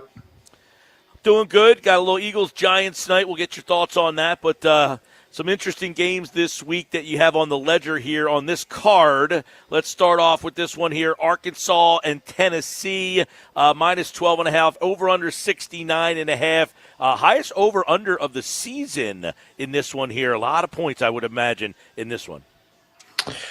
Yeah, I mean, you look at Tennessee. I mean, they're one of the fastest teams in the country. They're playing light year speeds. I mean, they're running over 2 plays a minute. They just fly down the field. They've got a great quarterback, plenty of weapons.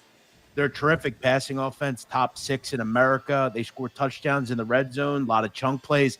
They have a poor defense as well, Mike. This pass defense is a ton of big plays, and they get a quarterback in Taylor Green at Arkansas who can also fill it up. This is an offense that's right on par with Tennessee. I expect a back-and-forth game in Knoxville. I don't think either defense is very good. 2 great red zone offenses. I think we see a game that's first to 40 wins. So you like the over in that one? I do. Oh, wow. All right. A lot of points to set it. 69 in the over-under in that one. Indiana, Oregon. Now, Oregon, 12-5 against the spread against ranked teams under Dan Lanning, 9-2 since 2023. I don't think Indiana, when people think of top 10 teams, but this is the second year in a row they are in the top 10. And right now, Oregon favored 7.5, over-under 55.5. Yeah, I feel like obviously, if you were quick to get in on this game, obviously you got a great number. A lot of sharper groups took Indiana. They pumped this down to 7.5. I'm looking at this game, Mike, and just kind of going to fall on both defenses here. I think these defenses are legitimate. I think Oregon is really good on defense, and I think Indiana is super undervalued on the defensive end. They have a terrific player on the defensive line in Kamara. This is an Indiana team where there are some holes, I think, on the offensive line. Concerns me against a really good defensive line. I think we see more empty possessions in this game than we might think. 2 teams that play close to the vest. If you go back to the game, Mike, against Penn State, if that game doesn't go to overtime, it doesn't come anywhere near 50. And even in overtime, it would have went under this total. I would look around for a total here. If you can get a 55 or higher, there's some 55.5s even out there. I like the under in this game. I think it's like a 27-24, 24-21 type game. I like the under. This should be a great game. Look for it to be close. Possessions are at a premium. I like the under. All right, that's Indy and Oregon. Both teams, by the way, top 10 teams. And Indiana, number 7 entering the week here. All right, Air Force, UNLV. Another high total on this one. I think the total is like 69, 68.5, wherever you could find that one. But Air Force, UNLV. Yeah, this total opened like 63. It was bet up to where you said. It's now come down. It's around 65, even a little lower. I think what you're seeing here, Mike, basically is just the assumption that the Air Force has totals that are too high. But I don't know if you can set them high enough. I've said time and time again, I mentioned last week, Air Force is an over team. They're one of the worst defenses in America. They can't stop the pass. They can't stop the run. This is a UNLV team with a good balanced attack with plenty of weapons. And with Air Force now, they're not just run 60 times a game. They have a quarterback that can really, really throw the rock. And if you saw that game last week against the Naval Academy, it was a prime example. The quarterback for Air Force, 212 passing yards, had a couple of touchdowns, also ran for 152. Air Force is an over team. And I think UNLV's kind of just been ready to let it fly. They've played a lot of slow teams the last couple of weeks, groups like Miami of Ohio and Wyoming. You're going to get a team that I think you could match score for score. I think UNLV, a team that scored 31 or more in every game, I think they get there. I think this is like a 38-35 type of game, 35-31 over. Over the play. A lot of points in that one. I like that play, by the way, when you mentioned Air Force UNLV. Good spot there. All right. Old Dominion and Marshall is a very Jeff Nadeau play here. What do you like? Yeah, I like Old Dominion here. Old Dominion's a team that quietly, Mike, is very good in the G5. I think they've one of the best offenses you probably don't know about. They have been downright unbelievable, quite honestly. Colton Joseph is really good at quarterback. They've got a solid defense under Ricky Rainey. This is a team that, if they keep winning football games, don't be surprised to see them find their way maybe into a G5 college football spot. The only loss is a close loss to Indiana, who's a top 10 team, top 15 team. They've just been murdering teams recently, have won 4 straight games by at least 14 points. This is a Marshall team who can't stop anybody, not real good. I think Old Dominion locks down on defense. I think kind of pulls away, wins this game like 37-17, 34-13. I'm going to lay the number with Old Dominion, who have a big game on deck, but you got to focus on the one in front of you. Marshall, again, can't stop anybody. I'll lay it with Old Dominion, minus 14.5. Yeah, that's 14.5. Old Dominion the favored in that game there. So ODU over Marshall, 14.5. The over in the Air Force UNLV game. The under is the play, Indiana, Oregon, and Arkansas, Tennessee, another over number. You'll be dancing for points all night in that particular game there, Arkansas and Tennessee. Eagles and Giants tonight. I know you have a thought on that one, too. Eagles are 7.5 in that game. Weird game for me, man. The Giants are supposed to have a good defense, but it hasn't been as good as we thought. They beat the Chargers a couple of weeks ago. Then you lose to the Saints. This is a weird spot on a short week, and the Eagles' offense is a disaster. I'm interested to see what your take is on this game. Yeah, I don't, Mike, think that I don't think you can bet on the Eagles right now. I think that the assumption is this is going to be a kind of get-right game. And, look, this would be the team to do it against, the Giants, who they've kind of owned the last couple of years. But, do you feel real comfortable laying over a touchdown with the Eagles? They haven't won any game by more than 7 this season. And now you got to go on the road to do it. This problem is a couple of fold right now. Number one on offense, Mike, and I'm not sure why no one brings this up and actually talks about it. A.J. Brown and Jalen Hurts don't like each other. It's abundantly clear. It's been a problem for a while. Nobody wants to come out and admit it. I know they're going to say, well, the culture's great here, but at the end of the day, I think this is a problem. They can't run the ball because their offensive line isn't anywhere near what it's been in years past. Matt Pryor and Brett Toth have no business on the field. They don't have a very good depth group up front other than Fred Johnson. And with some of the problems they have with Landon Dickerson, guys have been hurt. Steen has been solid, but not as good as Becton. It's kind of all falling apart slowly for the Eagles. Dallas Goedert never plays. He's always hurt. I'm not sure why you haven't moved on from him at this point. Secondary, you don't have a cornerback, too. You're down to what? Kaylee Ringo, who couldn't win the job over 2 journeyman cornerbacks in Bennett and Adoree Jackson. You've got no pass rush. I don't, Mike, understand how this group thought that the pass rush they had was good enough. Look, Jalix Hunt, nice story, but, did you really expect him to be Josh Sweat or to that level? They get no sacks. Zadarius Smith's been their best pass rusher, for God's sake. Jalen Carter, when he's in the game, he's not been effective, and he's a head case half the time. I have real concerns about this game and going forward about this team. The play calling sucks as well. I think this team has major problems. I agree with a lot of the things you say. The thing would be, if they can't figure out, and I say figure out, just like figure out some way to, if you think you could, this Giant game, then that's the big picture problem. You can't handle the Giants with success and ease. You're not good enough. Like if this is a struggle bus, you're not good enough. And all the things you say will come to light as they are. You're right. The A.J. Brown thing, like when you got to have a meeting and say, hey, guys, get your differences aside. You're bringing down the rest of our team. That's a bad thing right there. We heard that, obviously, earlier in the week. Saquon Barkley had to step in there. You're right about the offensive line. I think that's the biggest thing, Jeff. Their offensive line is not the same, so they can't run what they did last year. Exactly. They can't run the way they did last year.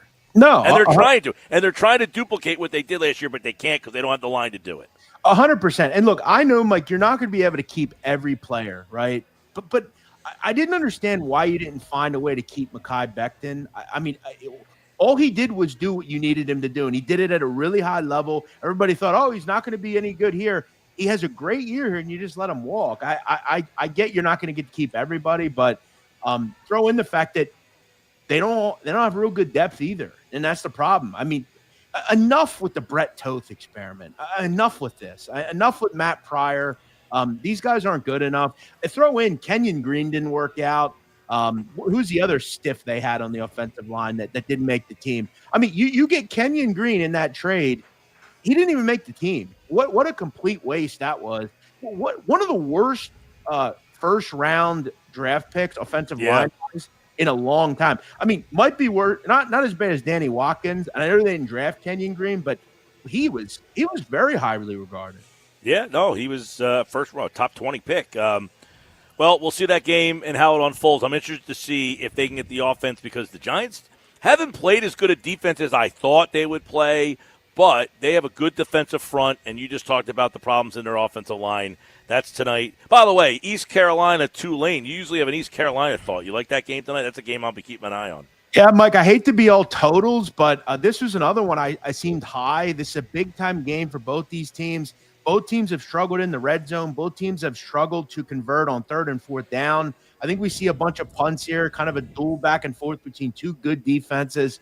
This is a good game. This will be a better game than Eagles-Giants. I know a lot of people won't watch it because it's Eagles-Giants on tonight, but I'll be having my eye on this game. It should be a good one. I think it's 24-21. I took under 54.5 here. I also like Louisiana Tech tonight a little bit. That's one of the better defenses in the country nobody's talking about. They're a good football team as well. There you go. A little Thursday night action for the people out there. Just in case you wanted to wet your beak in some college Thursday night action, Jeff Nadeau is here. Thursdays on the Sports Bash at Jeff Nadeau. Give him a follow. All of his stuff over on the X platform and on YouTube and everything else, man. All right, well, I guess enjoy the game tonight.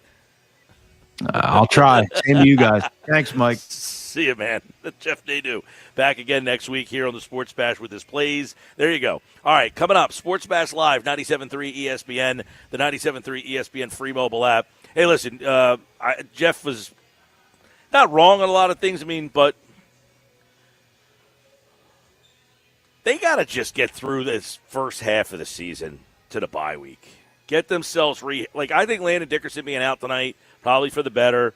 Probably need to sit out next week and the following week. Get to the bye week. You hope to get him back, Nolan Smith back. We forget, Nolan Smith has not been on this defense, and people had high expectations for him. I talked about this yesterday.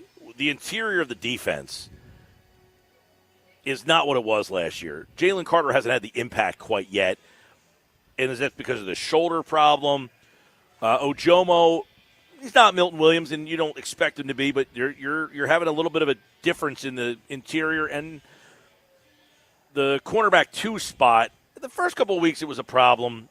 The last couple of weeks, it was more Quinyon Mitchell last week than it was Kaylee Ringo, honestly. I mean, they went after Quinyon in that fourth quarter, honestly. So, all right, we got the unsportsmanlike play of the day, moment of the day, I should say, coming up next. Football at 4, DeCheco's here. Jordan Ronan covers the Giants for ESPN.com. He's our outside view today. We're going to go back-to-back. Football at 4, outside view, same segment. DeCheco right over to Ronan right here on the Sports Bash Live. That's in the 4 o'clock hour. Then the Nuggets, Sal Paolantonio, one thought every game. Pick on the Eagles, pick on the Phillies. Live at Chickies and Pete's. I'm Mike Gill.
if the Philadelphia Eagles come into MetLife Stadium tonight and lose to the New York Giants, who looked god-awful against the New Orleans Saints, I'm going to say that the sky is falling in Philadelphia.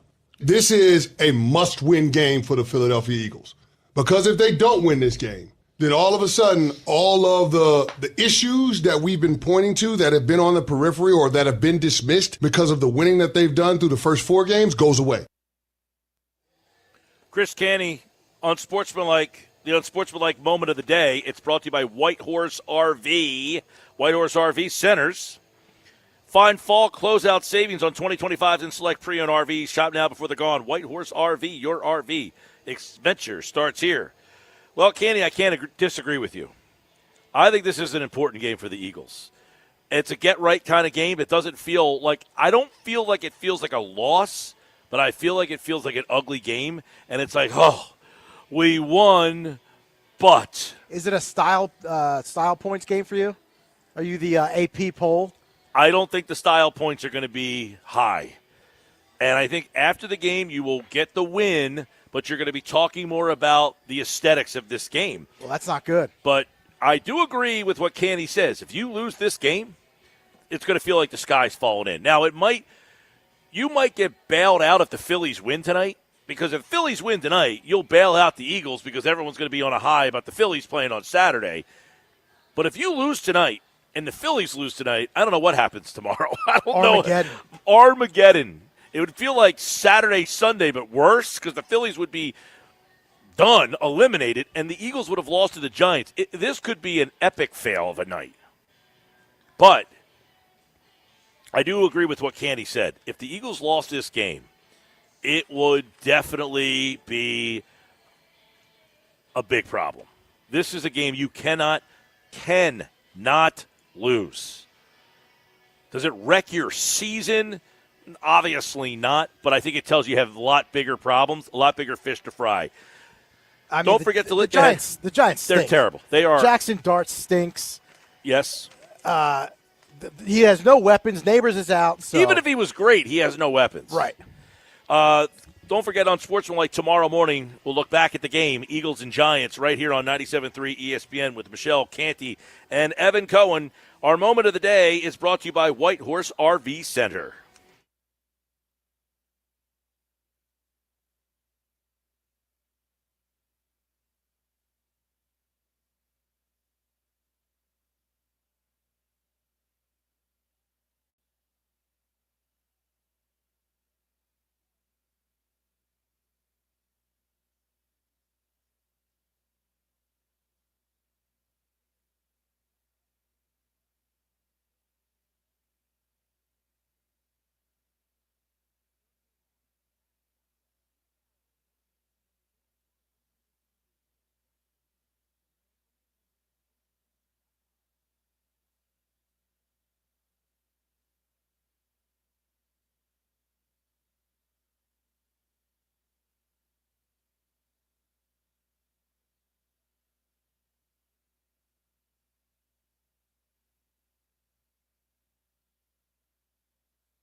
Sports Bash with Mike Gill. It's time for Football at 4 with Andrew DeCecco, powered by the Inside the Birds podcast. We're never satisfied.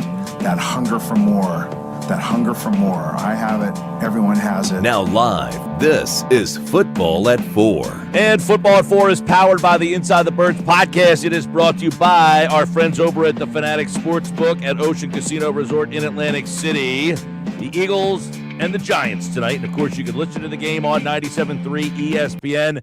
Coverage starts at 7 o'clock. Just a quick reminder, the Phillies and the Dodgers, that game will be on Rock 104.1 at 6 o'clock. It'll also be on 97.3 ESPN at 6 o'clock. At 7 o'clock, we will take you over to the Eagles game on 97.3 ESPN. And if you're looking for the Phillies game, that will be on Rock 104.1 and the Rock 104.1 free mobile app. But the Eagles do play the Giants tonight. This happened a couple of years ago. The Eagles played a Thursday night game against the Texans. The Phillies were in the World Series.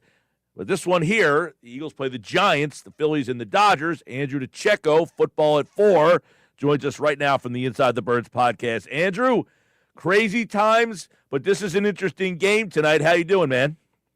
Yeah, and the Phillies game that you're speaking of, they got no hit in that game, if I remember this correctly, right? Was it the night of the Texans game? Might have been that night. Yeah, because I remember Bradbury. Yeah, yes. James Bradbury had an interception in that game. Right. Yeah, I don't know why my mind works that way. But. You're right. Now it's all coming back to me.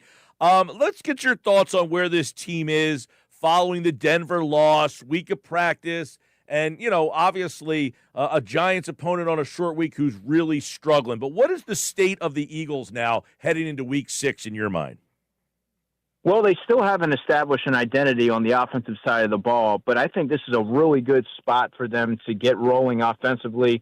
The Giants, and we'll get into it, they don't have a lot in terms of their secondary. If they're able to kind of neutralize that pass rush and the offensive, that's not an assured thing because the offensive line hasn't been playing to their standard. They're obviously working through some things and not at full strength. But I think right now, foundationally, we know what they want to be, Mike. They want to be a run-first team. They haven't been able to get that going with Saquon Barkley, and they're sort of resorting to have to take to the air, and that's not really what they're equipped to do. That's not what their DNA is offensively. But defensively, I think they've done a really good job under some dire circumstances, and it's really unrealistic and unfair to expect them to be able to carry the weight and pitch shutout after shutout, drive after drive. The offense needs to be able to hold up their end and play complementary football, and they haven't done that consistently to this point. How much in your mind is this fixable? How much is this, hey, your offensive line's a struggle, and that's why you're struggling, and until that gets together? Or is this something that you see, kind of fixing itself as this season goes on? Yeah, I do. I think once you get that offensive line healthy, and it sounds, it's easier said than done. They don't have the bye week until week 9, but it is important to underscore the health status of that offensive line, right? Landon Dickerson had the knee in the summer. He had the back going into the season. Now he has the ankle. Cam Jurgens had off-season back surgery, and he's playing through it. Tyler Steen's new to this group. He played 316 snaps last season. I think he's been fine as the right guard. And Lane Johnson's dealt with things as well. So until they get fully healthy, and that's something that the offense is always going to have some sort of hindrance to it because they are the engine that fuels it. If they're not able to run the football, you really tip your hand as to what they're going to do. And I also think it's interesting that you see teams look to blitz Jalen Hurts early in the game. And Jalen, by the way, to his credit, has done a really good job of handling the blitz. But then they confound him in the second half and the offense as a whole, and you see a lot more zone, and they're able to kind of drop more players into coverage, and that's where you see the sporadic nature of the offense, the Jekyll and Hyde. So I think the offensive line is absolutely key to getting this offense rolling, and once they do, I believe that that'll happen. Yeah, we're talking with Andrew DeCecco here, Football at 4, Eagles-Giants tonight. I want to get your thoughts on the short week and the opponent. The Giants, came in this season. People were excited about their defense. They've had some high draft choices over there. Carter's had a good start in terms of pressures. They got Brian Burns over there. So they have some talent, obviously Sexy Dexy up front. is this a kind of defense on a short week when you're struggling that you can get right against? Or is it a concern that, hey, I know this Giants team isn't very good, but their defense can, force your offense to kind of have some problems? Yeah, I mean, this is interesting because the Giants, they're able to hang their hat on their pass rush. And you look at Brian Burns with 5 sacks. He leads the team in quarterback hits. Kayvon Thibodeau, Abdul Carter, Dexter Lawrence in the middle there. But the Eagles have done a nice job in pass protection this season. It's been the run blocking that has left something to be desired. So to answer your question, I think that the approach for this game, to start at least, should be to take to the air, get some completions to AJ, to Dallas, to Devontae, get Jalen Hurts locked in and dialed in offensively and establish some sort of a rhythm. That, to me, is the logical course of action offensively in this game, because they have Paulson Adebo on one side of corner. You have Cordell Flott, and those two they're beatable corners. I like their nickel player a lot, Drew Phillips out of Kentucky. That was one of my guys coming out of the draft a couple years ago. But I think that's the way to do it. And this pass rush for the Giants, I'll be curious to see how they attack Jalen Hurts. Do they get linear? Do they get north and south like the Dallas Cowboys did, where they leave running lanes? Because if they do that, Jalen should thrive running the football. Or do they go a little bit more circular and sort of surround him like sharks in the water, like the Broncos did so effectively? So to answer your question, I think that's kind of going to be the recipe for success for the Eagles. Yeah, the Giants offense, listen, I want to turn it over to that side of the ball because the Giants offense is a struggle bus. They lost Neighbors. They don't have Slayton playing. They got the rookie quarterback. The line's not all that good. Even if the Eagles offense struggles in this game, which you're hoping they don't, what do you see in terms of the Giants offense and how they might be able to move the ball against this Eagle defense that had its problems in the fourth quarter? Yeah, you're right, but I think a lot of that had to do with the 3 and outs for the offense, and they've played 2 games back to back in which the defense has played north of 70 snaps. I don't know that that'll be the case in this game. If it is, that's a big problem. But offensively, the Giants don't have a ton of optionality in terms of their skill players. Scottibo's been a nice story. I think he brings that personality, that toughness, and he'll get after it. He'll talk a little bit, but outside of that, Theo Johnson, their tight end, the former Penn State player, he's sort of established a nice rapport with Jackson Dart. Jackson Dart has the ability to maneuver the pocket with his legs and pick up yards, but he's also dealing with a hamstring injury, so that could impede their ability to use that facet of their offense. And then at wide receiver, Darius Slayton, say what you will about him, but he's given the Eagles some fits over the years. He won't be active for this game. So that leaves them with Wan'Dale Robinson as their number 1 wide receiver in this game. He comes into it with 34 targets, leading the Giants.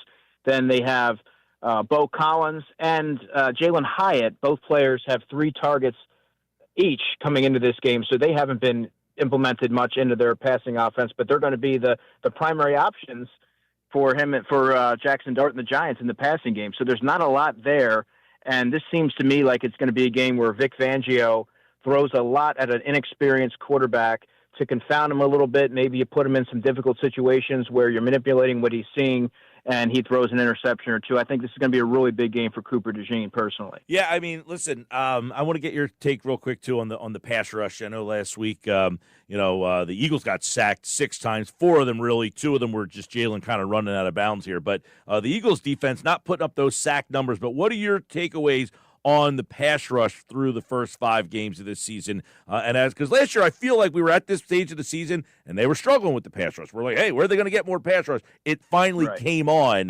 Do you feel the same way? That they have the pieces that pass rush? Because this is the kind of game where you would think they can get some sacks. Yeah, I'm glad you asked me about the pass rush, Mike, because I think if you look at the box score, the numbers can be deceiving because you're looking for sacks. But watching the games, they get pressure. And sometimes you ask any coach out there and they'll tell you that they'll take that too. That's just as valuable because now you're forcing quarterbacks off their spot. You're hurrying them through their processing, and maybe you're inciting a turnover or 2. And for a young quarterback, I think if the Eagles are able to generate pressure, even if they don't get home, that's going to be incredibly valuable. Now, Zadarius Smith, who was signed right before the Chiefs game, 1.5 sacks. No other edge rusher has any sacks. That's obviously something that you're going to monitor, But I think that Jalix Hunt's generated some pressure. I think Josh Uche has generated some pressure. I think Uche is probably their best pure pass rusher. The numbers don't reflect that, but I think he's had some good reps when he's been in there. And Azeez Ojulari has done some nice things. Azeez Ojulari, in that first game that he was active last week, he had a quarterback hit and a tackle for loss, and now he's going against his former team in the New York Giants. But sometimes, and I guess this is me trying to rationalize it, players are just better in game situations. He wasn't active for the first 4 weeks of the season. He doesn't play special teams, played just 66 career snaps on special teams. So that impacts how you look at your game day activations. If you're the fifth or sixth edge rusher, you're not, and you don't play special teams or you can't do it effectively, you're not going to play. But he's playing out of necessity now, and I think he provided some juice there. So when I hear someone like Vic Fangio say that he's okay with what they have there, he doesn't just say things. He doesn't offer hollow praise. I think that should quell some concerns, at least for the short term. Andrew Checo, we'll leave you with this one here. Obviously, there was the meeting between the big three. Do we feel like that's a good sign that things are like, hey, we've got some issues here, let's hash it out, and it's now behind us?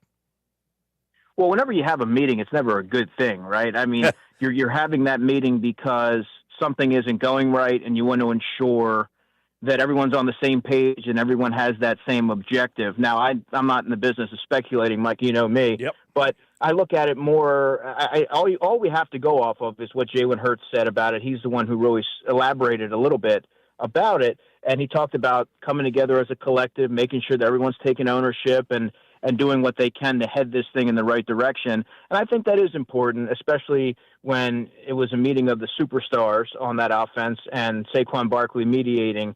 We'll see if it has any effect on this game, but it seemed like when you have all these moving parts and everyone's going in different directions, at least that's what it looks like just, watching it from the outside. Yeah. I think that's important to kind of pull the reins in, get everybody together and, the important, the prominent voices on that unit and make sure that everything's fine-tuned. Well, I just like that Saquon was involved because he seems like the even-keeled guy that says, all right, guys, enough with this. Right? Yeah, and he's a great teammate and a great leader for this team. That was not only was he an instrumental addition last season for his on-field contributions, but also what he provides in the locker room. I don't know that gets talked about enough, but that's another example of it. Well, and listen, he's having a struggle bus this season. Hope to get him going tonight against the New York Football Giants. He's Andrew DeCecco, everybody. It's Football at 4. I'll tell you this. If you struggle against this Giants team aesthetically, I know people are going to go crazy tomorrow, but get a win on the road on the short week. That's all I care about. And then worry about the rest of the stuff between that gap between now and Minnesota next week.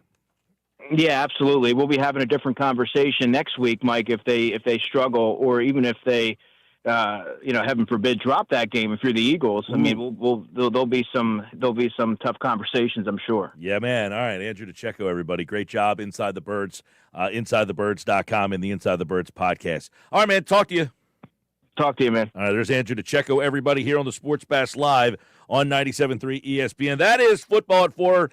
Powered by the Inside the Birds podcast and brought to you by brought to you by the Fanatics Sportsbook at Ocean Casino Resort in Atlantic City. We'll be there on Monday. Monday could be a crazy day.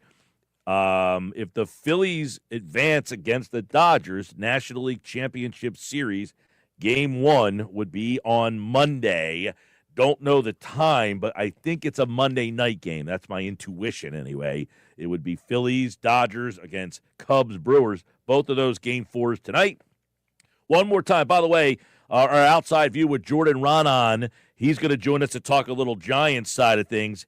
And it's brought to you by the Bridgeton Auto Mall. Are you ready to score your next big drive? Head straight for the end zone at Bridgeton Auto Mall.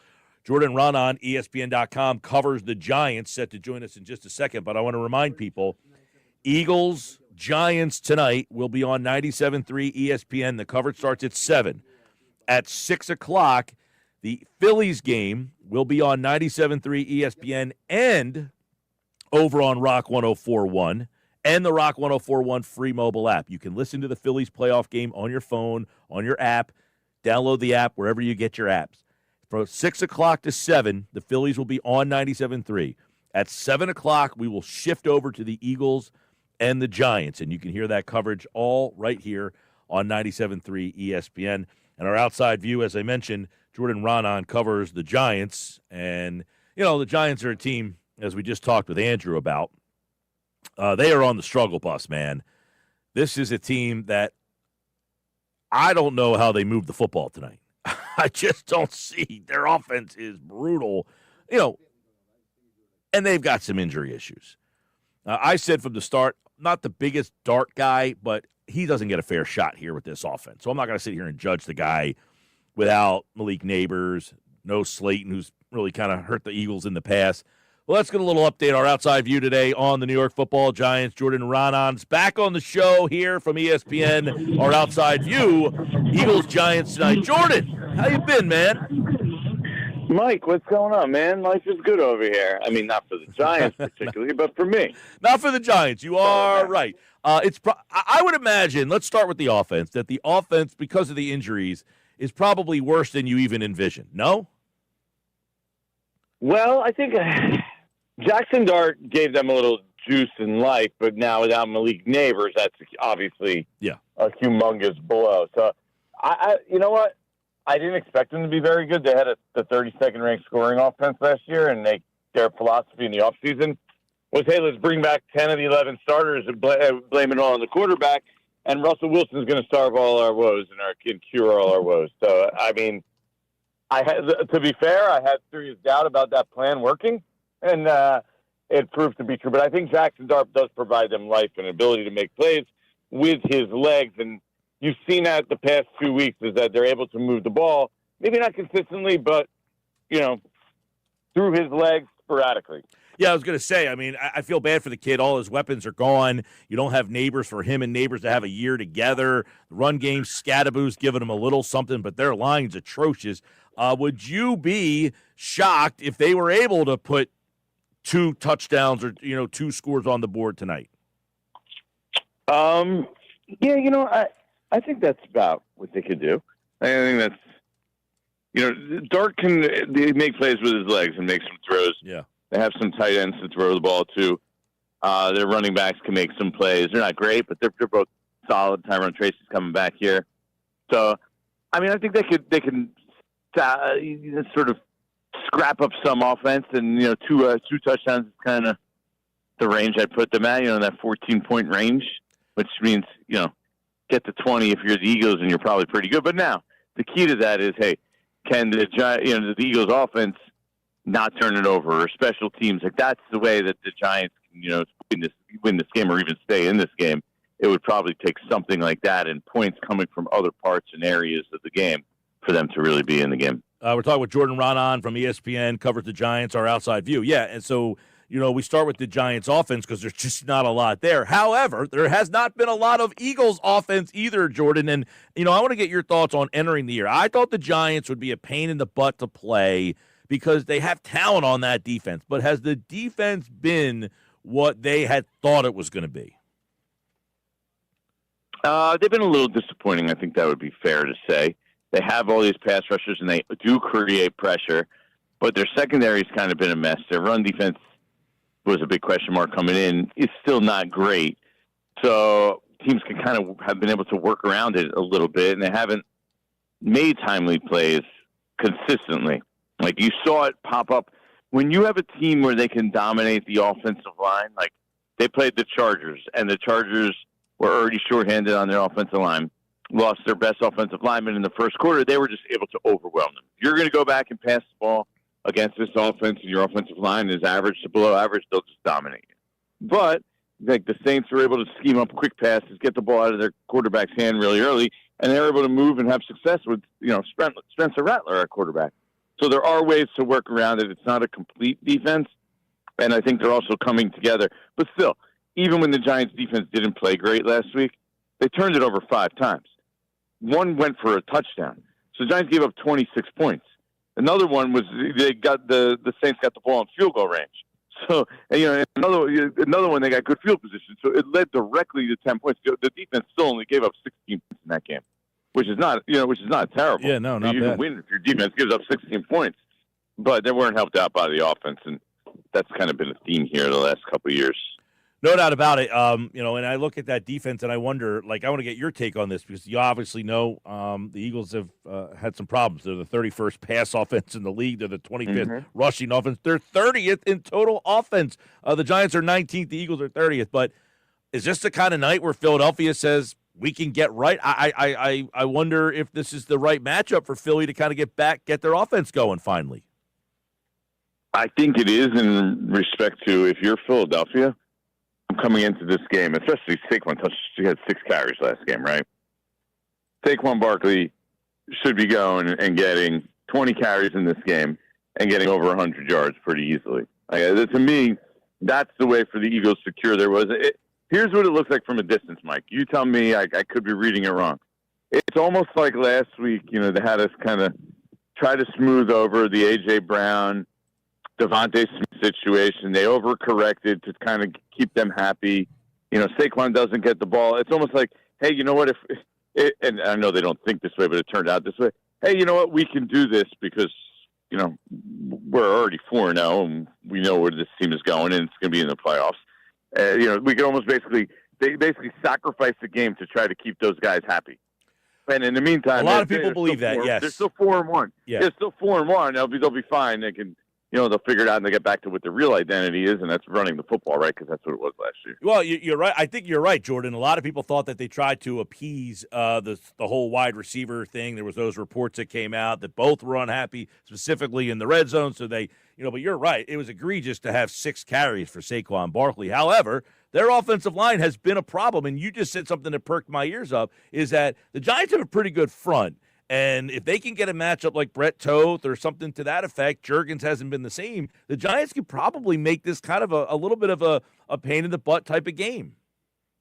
Yeah, they can, but that's mostly in the passing game. So if you stick to the running game, I think you could exploit the Giants' interior a little bit. So if I'm the Eagles, that's what I'm looking to do in this game. And look, yeah, you could then play action and try to hit some deep balls to those guys off that. Or get the ball out quick and get the ball into your playmaker's hands. Yeah, that's what teams are doing against the Giants. But if you're going to go straight back and pass the ball 30 times, the Giants will have a field day. You'll see Abdul Carter matched up against those guards a bunch. You'll see Dexter Lawrence have some success in there. Kayvon Thibodeau's even been rushing on the interior in the last few weeks. So if you just get in situations where they have to go back and pass, I could see the Giants having success there defensively. All right, what has been this season, been like with this 1-4 start and the injuries? I mean, everybody talks about the coach and the GM and the moves. They get the quarterback, but then the Russell Wilson thing, that whole situation, it just feels like 5 weeks in that this season is already kind of like, hey, we're looking at the next year already. Is that the vibe? Well, I don't think anyone had huge aspirations for this Giants team in the first place, right? And so then once you start off 1-4, the problem with the Giants is think about this upcoming schedule they got ready. Yeah. They got the Eagles this week, right, on Thursday night. Then they go and play at Denver. So it's a super tough game, especially for Jackson Dart, right, on the road. That's a really good defense.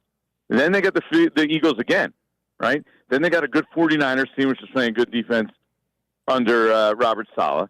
Then they have, in some order off the top of my head, I'm not remembering correctly. Oh, no, it's Chicago, Green Bay, and then Detroit.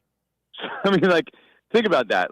Where are the wins coming? People are like, man, this team could be, those 7 games, I mean, they'll be lucky to win one of them. You're sitting there 2-10 at that point. So how's Dable handle all this? I mean, when you just watching from afar, it just looks like he's miserable. But how's he handled this whole thing? Yeah, I think internally there's a lot of paranoia and anxiety. Hey, we got to win. That's why the Chargers game was so big. Everything Jackson Dart is so big. And the concentration is more it's on Jackson Dart and his development now than anything else, because no one, at least outside the building, I'm talking fans and people that, media, aren't expecting the team to win many games. And I think they realize that, and then the most important thing here now, okay, we got to, have our young quarterback and develop our young quarterback. And I think that's kind of where the concentration is at right now. You see Brian Dable at practice. I mean, he's just standing next to his young quarterback 80% of the time now that we're out there.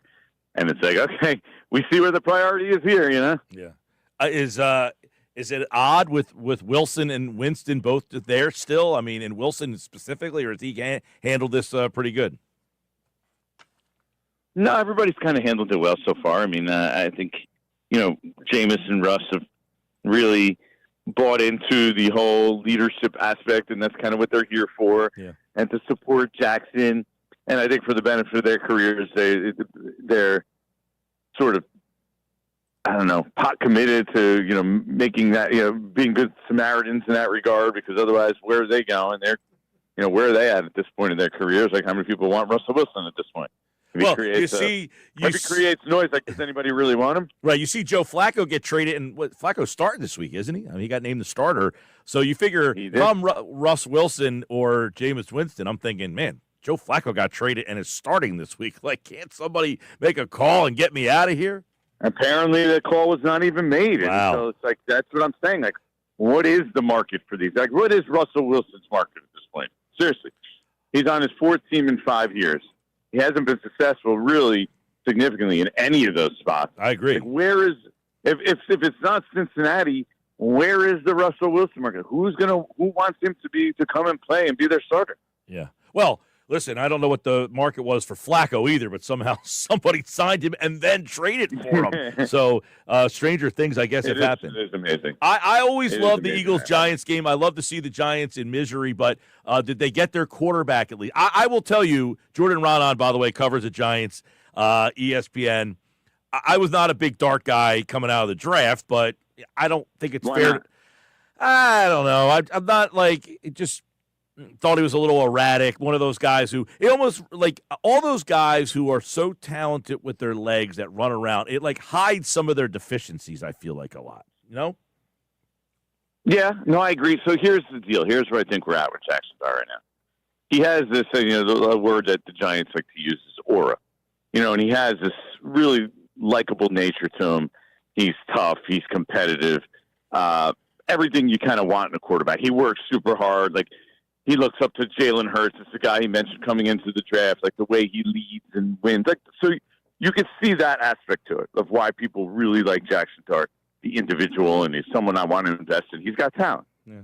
Now, at this point, I don't think, and I said, and well, my caveat was, I don't think it's fair to judge him with this particular team. In fact, I get it. They went to him. I thought it was a weird spot, and he actually beats the Chargers. But that being said, it's like he has no one to throw to. The line stinks. It's a tough spot for him. So I don't want to judge him based on this year. It is. But now the deal is that he can make plays with his legs, but he's kind of like, go out and make plays. He's not a great pocket passer at this point. He has, he's not going to sit back in the pocket and tear you apart. Like, I don't think he's capable of doing that at this point. He's young and raw, and it's a tough thing to do. Read defenses. He's seeing things he's never seen. So, like, if the Eagles could keep him in the pocket, they're going to have a lot of success. But if he can go run around, make plays, do some things that could draw some things up for him, use, the zone reads and the RPOs, like, those are the situations where he could be successful. Always good to catch up with Jordan Raanan. If you guys see him all over ESPN television covering the Giants, it's the Eagles-Giants tonight. You can listen to the game right here on 97.3 ESPN. Man, I love catching up with you. Love it, Mike. Always. Yeah, it's funny that the teams have gone in opposite directions since I used to talk to you, when I was down there. Yes, they have. Yes, they have. But for the better, right? For the better. Jordan used to cover the Eagles, by the way. Yes, Jordan used to cover the Eagles, by the way. That's where we originally met. I left in the middle of the Chip Kelly's first years when I left. Oh, yeah. Well, those were bad times. Actually, the first year was all right. The first year was all right. The organization's kind of flipped and switched. Yeah. Well, you're right about that. Well, all right, man. We'll catch up with you maybe 2 weeks. All right. Sounds good, man. Do it again. Jordan Raanan, everybody. ESPN right here on the Sports Bash Live covers the Giants. It's our outside view today, brought to you by the Bridgeton Auto Mall. Are you ready to score big on your next drive? Head straight for the end zone. Bridgeton Auto Mall. All right, we talked to DeCecco for football at 4. Outside view right there. Back into the Phils, back into the Eagles. Nuggets are coming up on the way. So we got Flyers tonight, too. What's the remote look like? We got the poll question up at Mike Gill Show. I love these questions. I just love to see how people are going to handle the game tonight. Right? How are you going to handle it? I know you can flip around, but the Eagles being on Prime, it is on Fox, so you can do the last channel thing. So you got what? Flyers on NBC Philadelphia. Phillies are on TBS, and then the Eagles are on Amazon Prime /Fox. So you can't do the multi-view. If you have YouTube TV, they don't put NBC Philadelphia in the multi-view. So you have that problem. But you can do the other ones in the multi-view. You can do the Eagles and the Phillies in the multi-view. So what I'm curious about is, so Xfinity now offers the multi-view on Xfinity cable.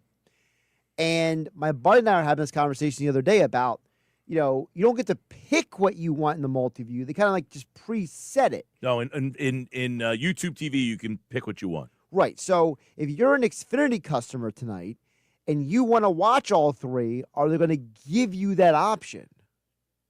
Well, YouTube TV, you can't do NBC Philadelphia. Which is a problem. That's not part of the three But thing. can you do Phillies and Eagles at the same time? Yes, tonight? I should be able to do Phillies and Eagles at the same time on the one screen. So is it maybe a scenario for someone like you, Mike, you put like the Flyers Yeah, put the on, Flyers like on the laptop. On the laptop or something. Gotcha. Yeah. So 6 o'clock Phillies, 7 o'clock Flyers, 8:20 Eagles. Now, hopefully the Phillies are up like 6-0 by the time 8:20 comes around, and then because you only need the dual screens starting at 8:20.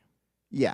So, all right, more to come live. Nuggets are on the way, plus Sal Paolantonio in the 5 o'clock hour with a live report, and of course, all of that right here on the Sports Bash, live on a day where the Phillies play, the Eagles play, and the Flyers season opens right here on the Sports Bash on 97.3 ESPN.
It's the Sports Bash with Mike Gill. Do I have everybody's attention now? On 97.3 ESPN and the 97.3 ESPN free mobile app. All right, time now for the Nuggets. They're brought to you by the Hub, gear that works as hard as you do. We got to be working hard tonight. The remote's going to be working hard tonight. You'll be sitting on the couch, remote, flip. It's a fun night. This is the time of the year. I know everybody's like, this is the best time of the year. This is the best. No, this is the best time. It's October. I got this guy over here to run the stream, to do one thing, and he can't get this right. What happened? What do you mean, what happened? Well, came back for the break. The board is still up. We're ready to talk to the Nuggets. Sometimes I run it. The other times Henning runs it. It all. Well, he's got to run it because you're not running it. It all kind of runs into each other. It's one task. Hit the button. Take the screen off. I was just going to say, I literally only jump in when I realize that Mike's face is blown up on the whole screen and so no one has touched any buttons. Well, when we come back for the break, and I still got the board up in my face, I'm trying to see Nuggets here. I can't see them, so then I got to take it down. Who wouldn't want to see this face every single day at 4:30? Well, the whole point is that people watch it on YouTube want to see the guests. They want to see us. Yeah, I would think so. Absolutely. Well, listen, guys, that was a fun night last night. I was hashtag political Nick for a while. Had the whole game on in the car ride home. Watched the whole thing. It was fantastic. Driving and watching. We're multitasking over here. Great game. Offense came alive. And I have to say this. Listen, I know it's one game tonight. It could be over. It could be. But if they do win tonight, and they keep it rolling into this weekend, they get to Game 5 at home. I tweeted it out. I think Mike Gill should have to wear a powder blue jersey. We know how much of a big jersey guy Mike Gill is. And I think it should be Castellanos, not just anybody. I think he should wear a Castellanos jersey if they get to Game 5. Someone donate it. I don't care. He should be in a powder blue. And if the Eagles win on Sunday, he should be rocking a Kelly Green jersey all week because we know how much of a jersey guy and a Kelly Green guy he is. I would do the star of the game, and if it's Castellanos, I got no problem with that.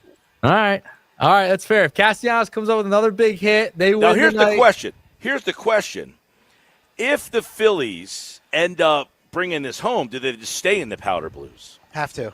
Have to. 7-1 record this year with the powder blues. I mean, they win. It's like the Kelly Green effect. They win with the Kelly Greens. Schwarber has I don't know how many homers in a powder blue jersey, like 8, I think maybe. 4? Yeah, you had 2 last night, right? And listen, when that first 3 of the lineup gets it rolling and they can hit, they're not going to lose. This is what we've talked about. They were 7 of 13, 5 RBIs last night. This is nugget number 1. 2 walks, 2 dingers for Schwarber.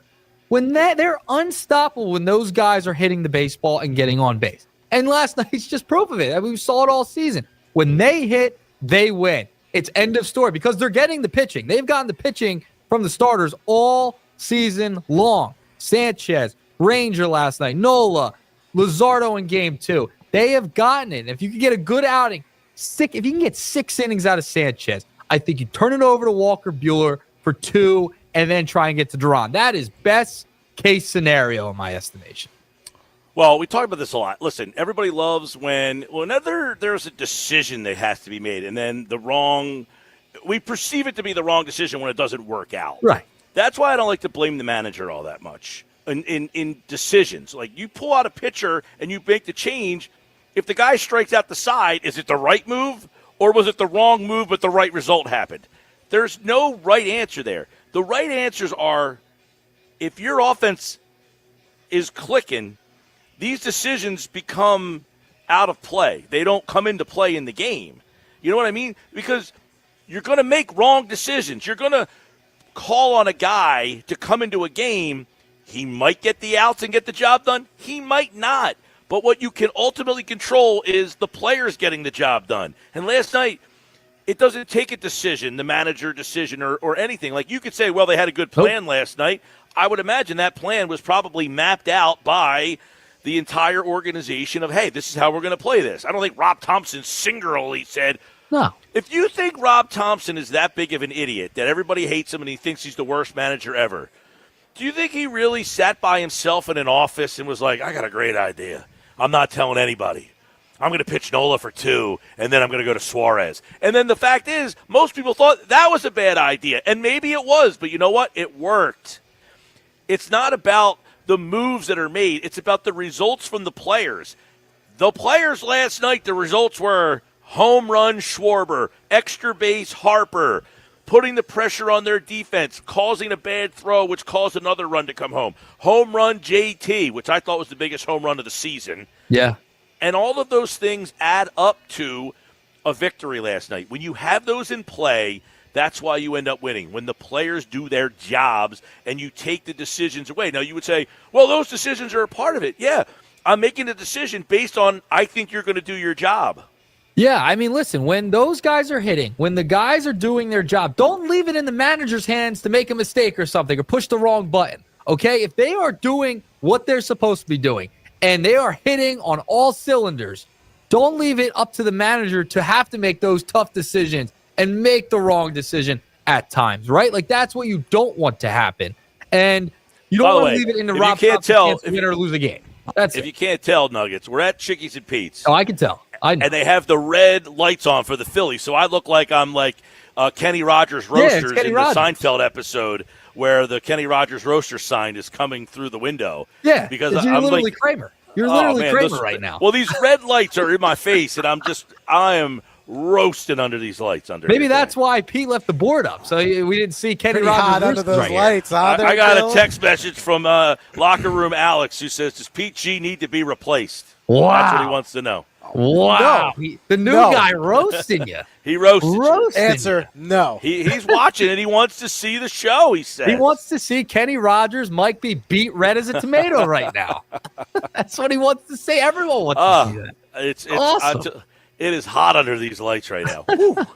They're not too bright for you, are they? I mean, they've been too bright for the Phillies at first. It wasn't too bright for the Phillies. Yeah. The bright lights of L.A. weren't too much for them last night. No. And I said, listen, we all hated what Castellanos said. He sounds like a loser, but he's not wrong, really, in reality. He's not wrong, is they needed to get out of that building. Well, I think the building... Jimmy Rollins was right about this. It was the wrong time to say it. The wrong time to say it. You don't say it because Castellanos doesn't care. Right. You don't say it because it makes you sound like a loser. Yep. It's a losing thought, but he's not wrong. Is that building just puts so much pressure on that team. They're all dying for you to do something. And out in L.A., it's like a morgue out there. Those fans don't give a rat's rear end. They're just sitting there to be seen. So they can relax. They can have a little fun. I think that was the best thing for them, to go out to L.A. and crack that thing and feel like, okay, now, tonight, you got to back it up and get another night where I think Glass now is the perfect foil.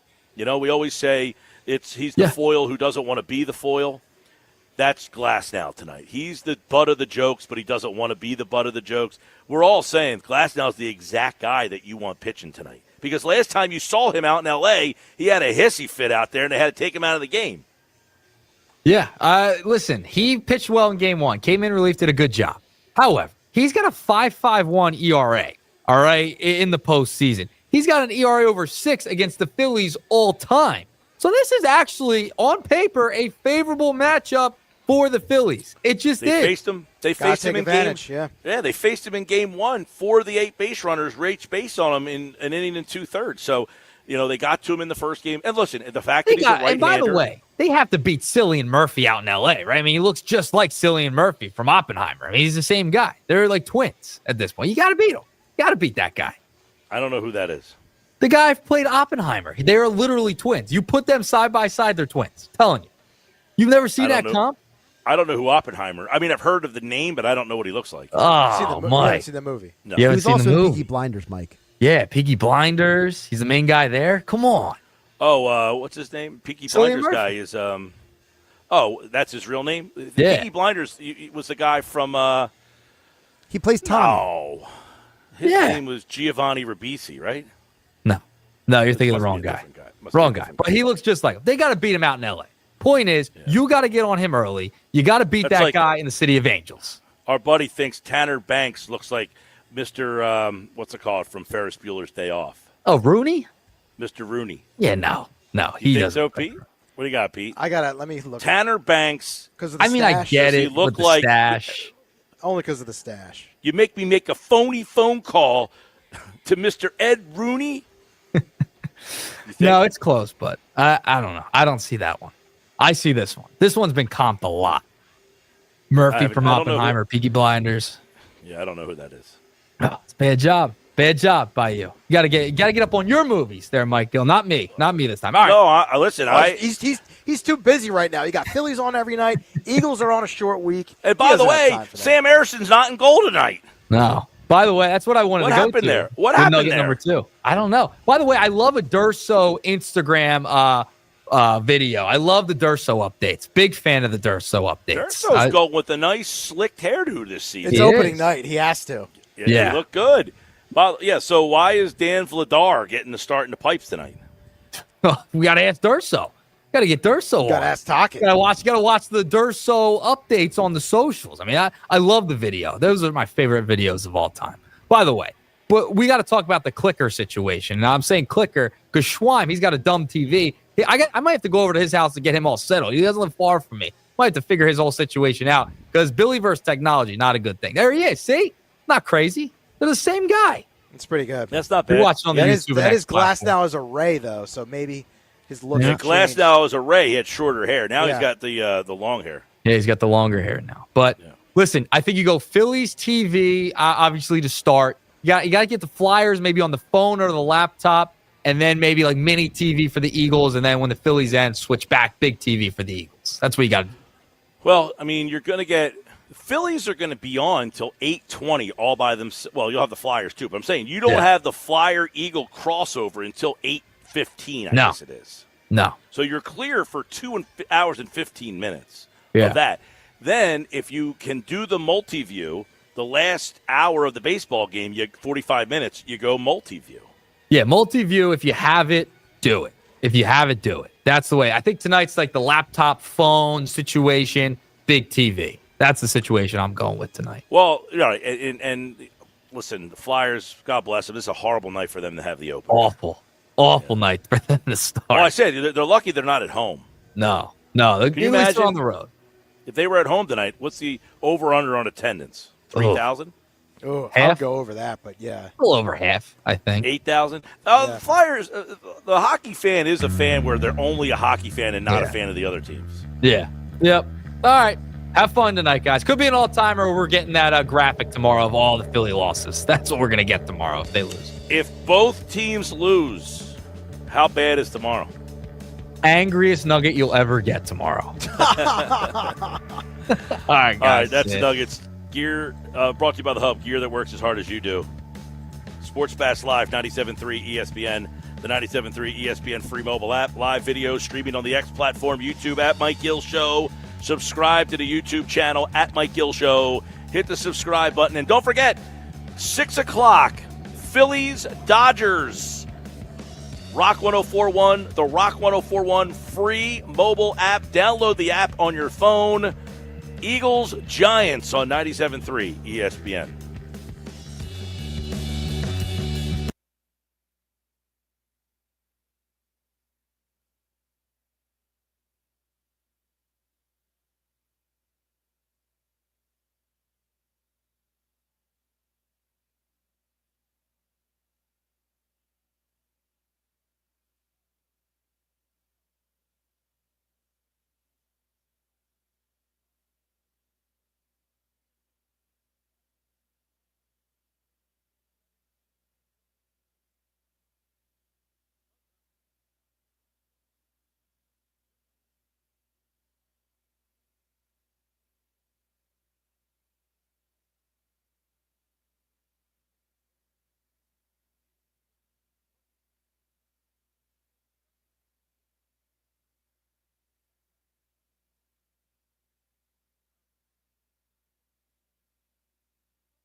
Final hour live today. Go where the players go, Chickies and Pete's. And tonight, the players won't be here. They'll all be playing. Every one of them. Phillies, Flyers, and Eagles.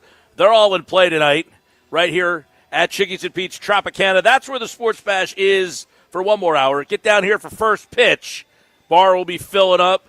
Place will be rocking. I heard the Phillies game Saturday here for the 6 o'clock game was rocking. It should be rocking in here tonight.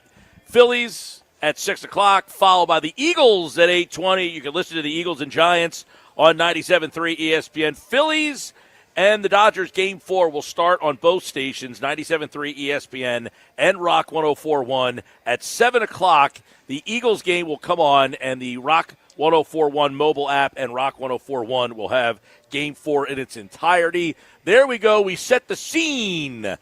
And the Eagles will be at MetLife Stadium, where Thursday night football happens. And Thursday night has been good to the Eagles. 10-1 in Thursday night games. That's the best in the NFL. The Giants, not so good, Sal Paolantonio. Does this feel like a perfect get-right game for the Birds, who obviously struggling? We talked about it Monday off their loss, but is this just what the doctor ordered, a Thursday night game against an NFC East rival?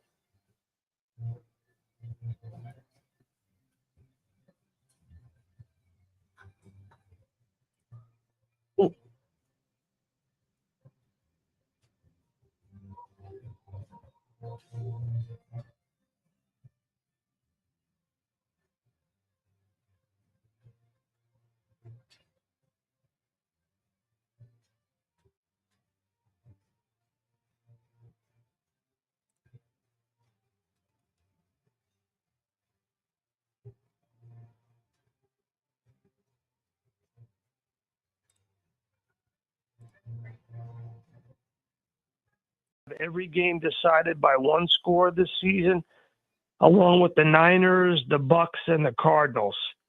So they have, they played a little Russian roulette with the outcome of these football games this week. So you got to be careful laying a big number in a game like this, I believe. 7.5, right? And the Eagles have been outgained by all 5 opponents they faced. Sal Pal, you can't get outgained by this Giants offense. This Giants offense is an albatross. They are awful. And this feels like the kind of game where even if your offense struggles, the Giants shouldn't be able to do much against this Eagle defense, correct?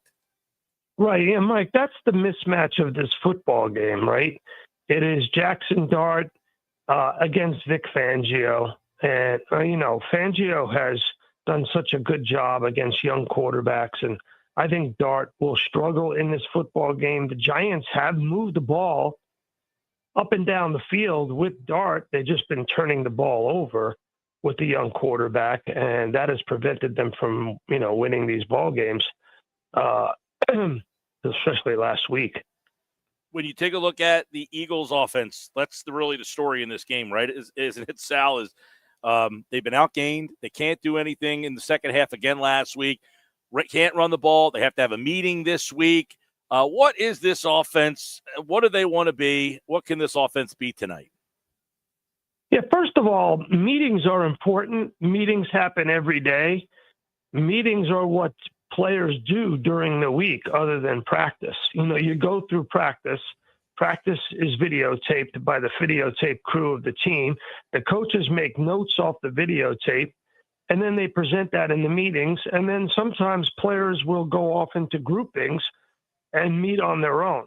Now, there must have been some kind of conversation that was beyond football between A.J. Brown, Jalen Hurts, and Saquon Barkley. I'm not a fly on the wall, but clearly if the three of them are meeting separately from everybody else, it's more than just about football. Mm-hmm.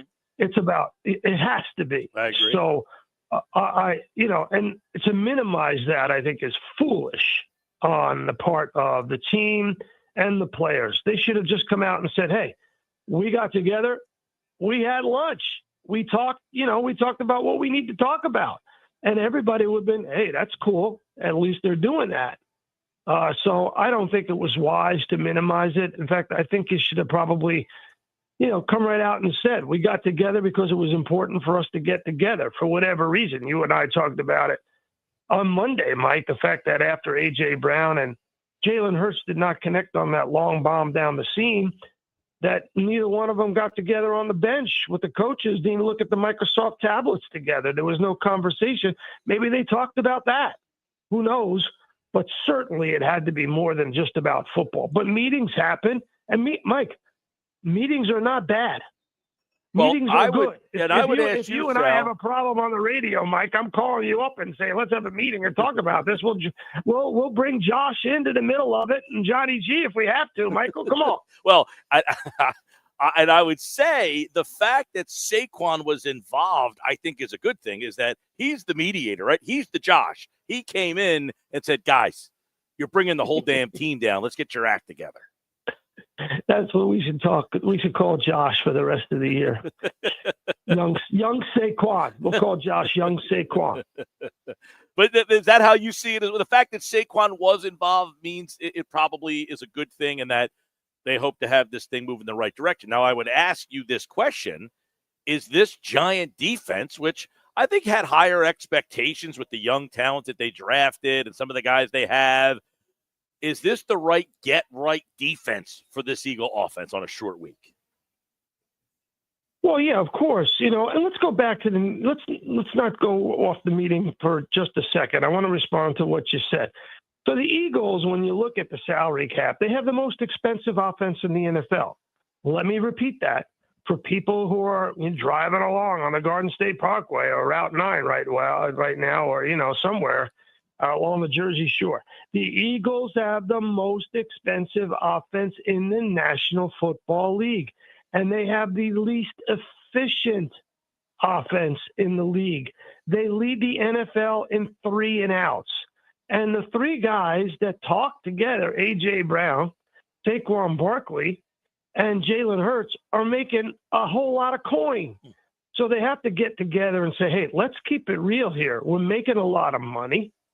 There's a lot of expectations. We won the Super Bowl. We want to get back to it. Let's talk. And that's a good thing. And you play a game on a short week after what happened last week, it's a good thing. You turn the page to a Giants team that you've had success against. Now, what's the one way you can lose tonight? You turn the ball over. Now, the Eagles, that's the one thing that they have not done, is not turn the ball over offensively. And, obviously it has kept them in all these games while they're being outgained by everybody else. So one thing that's kept them in this game, it's also the one thing, Sal, that a lot of people think has kept them from taking that offense to another, that they're too careful with the ball sometimes. Fair or unfair? I think that's unfair, Mike. I think that's unfair. I don't think you can be too careful with the football. The history shows that if you have pass completions plus rushing attempts that equal 50 in a game and you don't turn the ball over, you will win 90% of the games. And they're winning 90% of the games, right? I mean, that's what it's coming down to, really, realistically. Yeah, but, we talked about it on Monday. There's no way that you can have one rushing attempt by Saquon Barkley against the Denver Broncos in the second half when you're up 17-3. That was just stupid, honestly. I mean, I can't come up with another word for it. The game got away from Kevin Patullo and Nick Sirianni and Jalen Hurts. Clearly when he's at the line of scrimmage and, he sees 2 high safeties, and then pre-snap and then post-snap, he sees people sneaking down to the line of scrimmage. Just trust your offensive line. Just trust your all-world running back, who was the offensive player of the year in the National Football League last year. Give him the football. Give him the ball in an RPO when you see post-snap when the safeties are rotating down to the line of scrimmage. They're trying to load the box and confuse him, and they've done a good job of it. Nakobe Dean back tonight. I know it doesn't sound like a big move, but when you get a player like that back, do you anticipate them finding a role, or are you more anticipatory of how they're going to find him a role? Yeah, it's a good question. I'm anxious to see how they use him tonight, Mike, and what kind of factor he is in the game. He's a coach's favorite. Yeah. His hustle, his desire to play at a high level. Obviously Vic Fangio loves him. He and Nakobe, and Zach Mon are very close. Remember last year, I interviewed the two of them right before Nakobe Dean got injured, and they're very close. And I know that Zach Mon wants him back on the field. I'll be very intrigued to see because, he was, as you mentioned, a guy that was a leader and was a big player for that defense last year. And this defense has been pretty good, very good, we should say. To see how they kind of shoehorn him back in here will be interesting. There is some speculation, Sal, that Jalen Carter might not be able to play tonight. Gabe Hall has been elevated, so that's some connecting dots, I guess, because Carter was on the injury list. But with or without Carter, what do you think of the interior of this Eagles defense so far? It's been dominant, and rightfully so. And, we'll have to see about Jalen Carter tonight. Short week. He's had a number of injuries, and Vic Fangio has talked about the fact that he has played through injuries. But the guy who's held it all together is Jordan Davis. There's no question about that. Yeah. Carter has been, double teamed and held. That was something I wanted to mention to you on Monday. When I went back and looked at the game, especially in the second half, when the Eagles defense was on the field a lot, Jalen Carter was double teamed and held almost every single play, and the referees did not call it. That went very underreported after the game because of all the other referees' calls that were questionable. I was going to say, they had enough misses last game. Jeez, they had a rough day at the office, huh? Yeah, well, you called 21 penalties. They probably missed 4 or 5 holds on Jalen Carter. Unbelievable. Hey, listen, Sal, we know Eagles-Giants, you just talked about it. This has been the hammer and the nail. The Eagles have dominated it. But if I'd say to the Eagles fans this week, if you have concern or worries or don't think that you should take care of this team, that's a bigger picture issue, that this Giants team should not give this Eagles team any problems. Well, but the only way it would is because, like you said, maybe Jalen Carter doesn't play tonight. Maybe they're trying to figure things out offensively still. But this is a game where you just got to line up and play the kind of football that Saquon Barkley likes to play at MetLife Stadium, Mike. It's not too tough. Don't outthink yourself. Don't overthink it. Just give it to 26 over and over and over and over again. I don't care what the defensive formation is, pre-snap, post-snap, coming out of the tunnel, coming out of the rafters, off the bus, doesn't matter. Just give it to Barkley. Yep. It's funny because we did our outside view today with the Giants. Jordan Ronan, your colleague over there at ESPN, said the same thing. They can't stop the run. You should be able to run on them all day long, and you hope that this is the kind of game where the Eagles – do you think they acquiesced a little last week to the noise outside the building for those wide receivers? I hope not. Gosh, I hope not.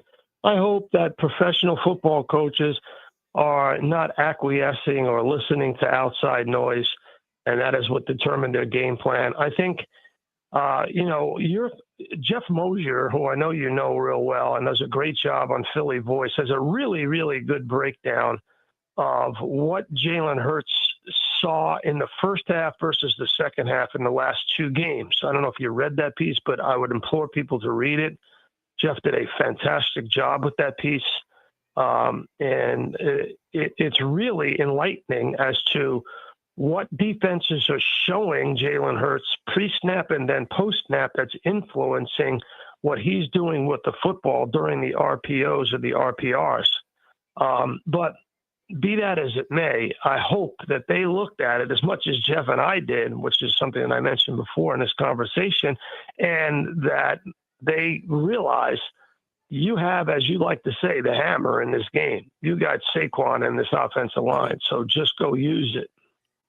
Well, Sal, I know that this is going to be a fun one tonight when the Eagles and Giants play. It always is. For either the fact that these two teams, always fun to watch, but as we just said, the Eagles generally come out with a win in this game, and I would feel that even on the road, short week, you're missing Landon Dickerson. That's nothing to sneeze at. You might be without Jalen Carter. So you got to find a way to figure out a way to win a road game still in the NFL. Yeah, and it's never easy to do that on a short week. But the history's on their side. The talent's on their side.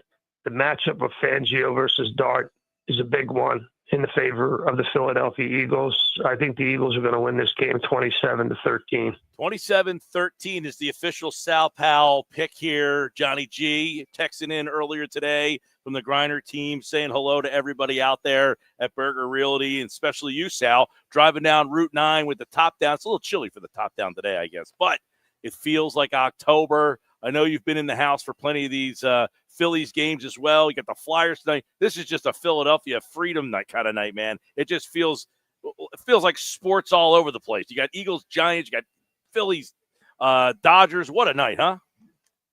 Yeah, quite incredible. Let's hope the Phillies can win this game and come home and play on Saturday night. Boy, Saturday night at the bank, it'll be rocking. Saturday night, all right for partying. All right, here we go. Oh, yeah. Sal Powell likes the Eagles tonight. And, of course, Sal, we'll get our schedules back aligned and see when we're going to connect again. Okay, we'll talk to you next week, Michael. Thank you. All right, Sal Paolantonio, everybody. Of course, the Eagles and the Giants. He's covering that game right here on the Sports Bash Live on 97.3 ESPN. He likes the Eagles. I like the Eagles in that game. We'll break it down a little bit later on in the show. I do want to play a couple clips here before we get to Casey Joyner real quick. We're going to do one thought every game coming up in just a couple minutes here. But I was listening to Busted with the Boys guys earlier today on Get Up. And Will Compton, brought up an interesting point about the Eagles' offense and how if you're a defensive player, what you see in this Eagles offense. Here's what he said. That's how old Willie C got to play a little bit in the league, is all these tendencies Figuring all that offenses show. There's no creativity on offense. There's no identity on offense. You guys have talked about the O-line. They're getting hit behind the line of scrimmage 45% of the time, a 40% pressure rate, which is second highest in the NFL. They need some identity tonight. They need some identity tonight, right? And everybody keeps saying that word. And some people say, well, they need some identity tonight. Sal said it. Ronan said it earlier. Run the ball against this team. Can we? Forget what we did last week. Forget 38 passes. Forget appeasing this guy. What did Drew Brees say? We played the audio this week on the show. Some weeks you got to say to everybody in the room, guys, this is the game plan this week. Everybody get on board. And hopefully, Nick Sirianni, this is what Drew Brees said earlier this week.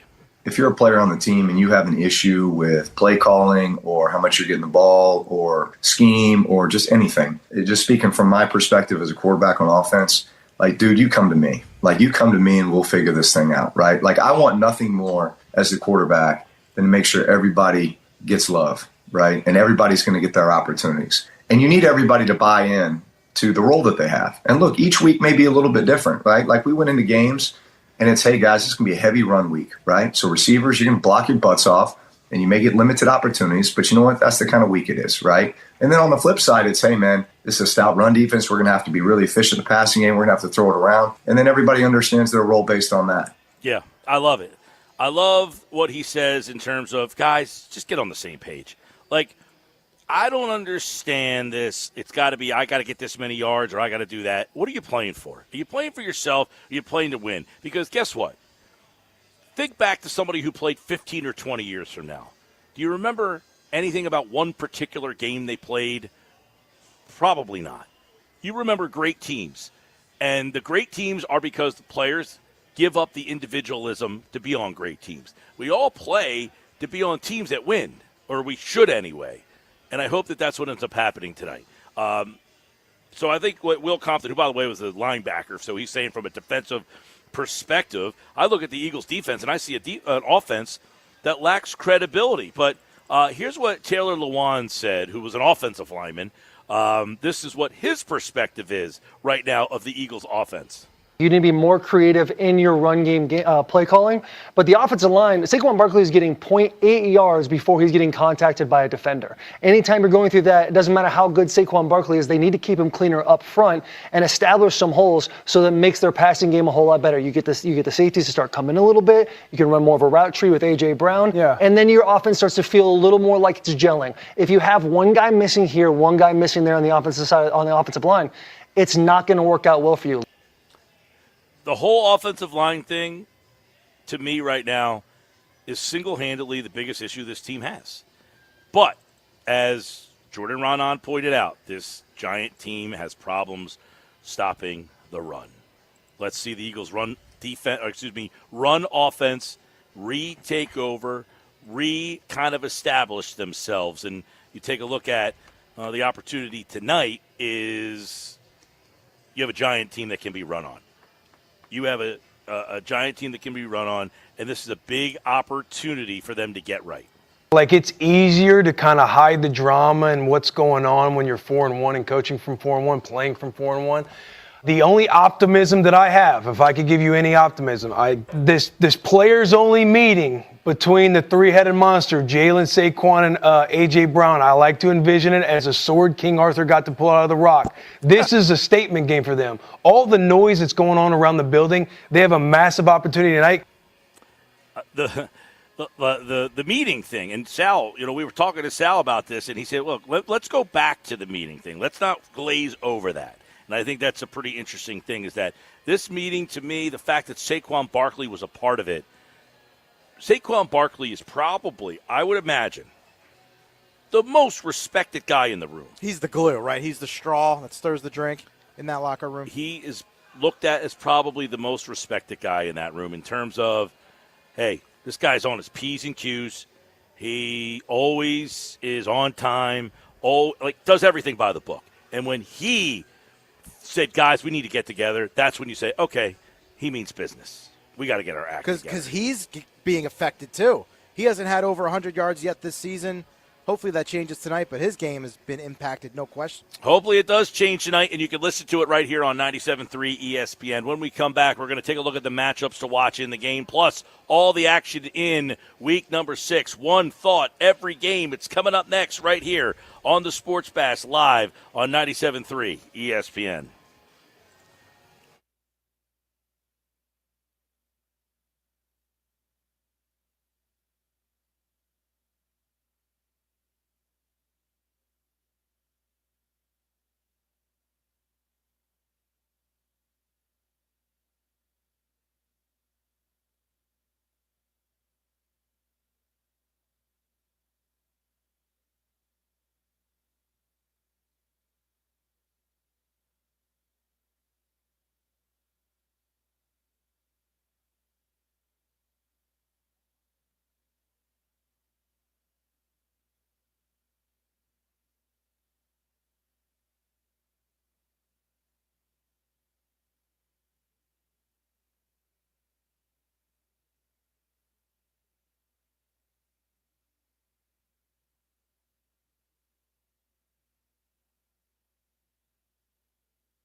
All right, Red October baseball starts at 6. You can listen to all the action. 6 o'clock, the action will be on 97.3 ESPN and Rock 104.1. At 7 o'clock, the Eagles will be on 97.3 ESPN, and the Phillies game will be over on Rock 104.1. So you can listen to the whole Phillies game over there. You could start the Phillies game here, and then we'll bring you to the Eagles at 7 o'clock. It's time for one thought every game. Casey Joyner from The Athletic is back as we get ready for the Eagles and Giants tonight. We're going to get a couple thoughts on that game, then look at the key games this week on the Week 6 schedule. Casey Joyner, welcome back here to the Sports Pass Live. What's going on, man? Eagles, Giants tonight. You know, the Eagles 10-1 on Thursday night. The Giants 0-10. Yeah, you usually think that these short week games are bad for the road team, but in this case, it might be the other way around. Yeah, 0-10 on Thursday nights for the Giants. The Eagles are 10-1 on Thursday night. And by the way, the Eagles have beaten the Giants in prime time. I believe that is 10 straight times as well. Longest streak by any team versus opponent since the merger as well. The last time the Eagles lost to the Giants on a primetime game, 2008 on Sunday Night Football. But let's take a look at some of the matchups here because the Giants do have a good defensive front. What do you think of the Eagles' ability? Everybody keeps talking about, we just had Sal Palantonio on, Jordan Ranan, who covers the Giants. They all said run the ball tonight. Do you like the matchup for Philly to get Saquon Barkley finally going? Well, the Giants in the last 4 weeks, they only have 7 sacks, only a 4.1% sack rate, so they're not great at sacking the quarterback, but they have 67 pressure, so it's a lot of pressure. And if you pressure a quarterback, they'll tend to not do quite anywhere near as well. So, yeah, I'm thinking of definitely running the football. And the Giants are 24th in fantasy points allowed on planned rushing plays over the past 4 weeks. Their numbers were worse than that until they updated them this week, so it is a weakness for them. I'd like to see a lot of Barkley and get in that direction. Things. Having said that, though, if you look at the individual matchups, there are places the Eagles can go in the passing game when they do put the ball in the air. Well, let's take a look at those. You got Brown and you've got Smith, and I would imagine there's a deficiency in that Giant defense that these two receivers are going to say, Coach, I can get open tonight. Yeah, definitely so. The Giants have had they've gotten a little bit better of late, so I got to give them credit for that. I want to be fair to them, but at the same time, you're looking at, Paulson Adebo, he's allowing 11.6 yards per completion. He's got his yards per target level down, but teams are throwing at them. One of the things I do from my start sit charts with my fantasy managers is look at PPR points per game allowed by a cornerback. That shows you how much is the team actually targeting this cornerback. Drew Phillips and Boston Debo have been near the bottom of the league in that category for a while. And mind you, the Giants also, they're 20th in their points over the past 4 weeks. They're good at covering tight ends, so maybe you don't go to Dallas Goedert. But, there's some weaknesses there. At least there's matchups where you go, hey, we can put a volume in front of these guys and get some consistent production if we don't have big plays. I would like to ask you about the concerns you would have if you're the Eagles defense, but I don't know that you could find one, even you, sir, football scientist. Yeah, it is tough. Scotty was a good back. If I'm the Giants, I want to run the ball. Eagles are, they're 11th in points per game, fantasy points per game against planned rushes over the past 4 weeks. So it's not a strength like it was last year. But, you don't have anybody in the receiving core or anything. Theo Johnson's actually better than people give him credit for. So I think he could do pretty well, but the Eagles just shut down against tight ends, and the Eagles have been. One thing I'll say is if I was the Giants and said I had to do something in the passing game, the Eagles are 29th in vertical pass points per game allowed over the last 4 weeks. So if I'm the Giants, I go, you know what? I don't want to dink and dunk this thing. I don't have very good receivers. I can't get a lot of yards after catch. I'm just going to see if I can get Wan'Dale Robinson behind the defense. See if I can get Theo Johnson behind somebody. See if I can get Jalen Hyatt behind somebody. See if I can get somebody and hit a couple of big plays. On the Giants, that's what I need to aim for because I don't think there's a path for consistent passing production. Yeah, their offense is not very good. You have Neighbors out there, maybe. You don't even have Slayton, who's been a problem for the Phillies before, for the Eagles before. But this one screams Eagles. We'll get your pick on that one coming up. One thought every game. Let's take a look at the rest of the schedule. Broncos, we saw them in Philly. They had to travel to Philly. Now they got to travel to London. But luckily for them, the team in green they're facing this week is the Jets. It's only the 5th time the Jets have started 0-5, and you think of how bad they've been over the years. Only the 5th time they've done it. They knew to do that bad. I'm looking at all the rankings. the Broncos have huge edges in pass blocking, pass rush defense, a bunch of other stat categories. I mean, Denver's just got an overwhelming thing. So I do a confidence picks article for The Athletic every week, and I'm picking them with a confidence level of 9 this week. All right, there you go. A confidence level of 9 out of 10. All right, one thought every game, Rams and Ravens. This game looked like it was going to be fun early in the year. Probably not as fun anymore if you're a Ravens fan. Lamar Jackson out and Derrick Henry. I've got fantasy managers asking me left and right, what should I do with him? Well, you got to trade for him because he got a good schedule down the road, and his value is never going to be the lower. But they've got huge problems on defense right now. Who's going to be out there? They have 4 starters who might be out or might be injured, might be slowed down and things. They've got some people. They got a Louis Gilman Gilman, so they've got some upgrades, but they're still talent challenged on defense, and that's a good place to be against the Rams. I'll take LA. All right, one thought every game. Man, that would send them to 1-5. By the way, the Baltimore Ravens. No Lamar Jackson. That kind of tells you the story there. All right, one thought every game. The Cowboys are taking on the Panthers here, and the Rico Dowd game. He thinks this one could be something here, as he's kind of opened his mouth a little bit on this one. Yeah, and mind you, he's been pretty good running the ball though too. So it's maybe he's thinking, getting a little confident things. We'll see if Hubbard plays. Yeah, exactly. So he might be a platoon and all that things. I don't want my fill-in running back opening his mouth to it going into a game and all that. Cowboys are a terrible secondary. Panthers can take advantage of that to some point. Ted is a really good receiver, a very good rookie receiver. But like I said, I think it's going to keep the game close, but I'm still taking the Cowboys. Going to be getting to a scoreboard shootout. I just like Dallas better than Carolina, so I'm taking the Cowboys to them, but only by a small margin. Okay, that would give Dallas 2 wins on the season here. Let's go to the Cardinals and the Colts. Colts obviously pretty interesting here. Cardinals had an epic loss last week. It's the kind of loss that you win if it carries over. It's not just because Gannon hit Dan Mercado and things, but he came out and apologized. You could just see the team, and the way it wasn't just that play; it was the other fumble play. It was just you see that. And if a team stops believing in itself, it's just something that can carry over. I think it's a very bad place to be when you're going against the Colts team. As good as much Daniel Jones is getting all the play, JT's playing well. The defense is playing well. They're blocking well in a number of ways. I've done some tape breakdowns of them. They look really good. This Colts team is for real. Take them big. One thought every game. Casey Joyner from The Athletic. This might be the game of the week here. Seahawks and Jags. Seahawks are a road favorite in this game. A little surprised by that. Yeah, it's going back and forth. Jacksonville looked like I think they were favored early in the week, so it's one of those where people don't know where to be on this game and things. The big question mark is Seattle's secondary. Seattle was one of the best defenses in the league for the first 2 weeks, and then they got hurt and they got banged up in the secondary, and they don't have enough depth to bring in top guys to fill it in. If that secondary is banged up going in this game at any level, then it favors Jacksonville by a bit. I'm guessing that it will be. We'll know until Friday, probably even until Sunday kickoff. What the state of defense is, but I'm betting there's going to be at least one person missing, and I think that's going to be a difference. I'll take Jacksonville. One thought every game. Chargers have been brutal offensively here. They've lost in consecutive weeks to NFC East teams, but they get an AFC East team, and this one might be what the doctor ordered. It could be. They were going air hardball. Herbert led the league in passing yards into week 3. When you lose both your tackles to injury, it's hard to do that. So, and mind you, they've lost Hampton after they lost Najee Harris. They've got some decent backups, though. Vidal and Haskins will do something for them. But the Dolphins, I tell you, the thing that gets me for the Dolphins, I think the Chargers will be okay offensively. The Dolphins have a huge edge in special teams. It's not there's a special teams metric I go called Stepa, and they've got a really big edge there. Merge that with it being a 1:00 kickoff East Coast, and it's enough for me to say I think the Dolphins win. Dolphins are favorite. Dolphins are a home 3.5-point dog in the game. Sounds like you like a money line Dolphins there. All right, Patriots Saints. One thought every game. Patriots are a road favorite here, 3.5 against a Saints team that got their first win of the season.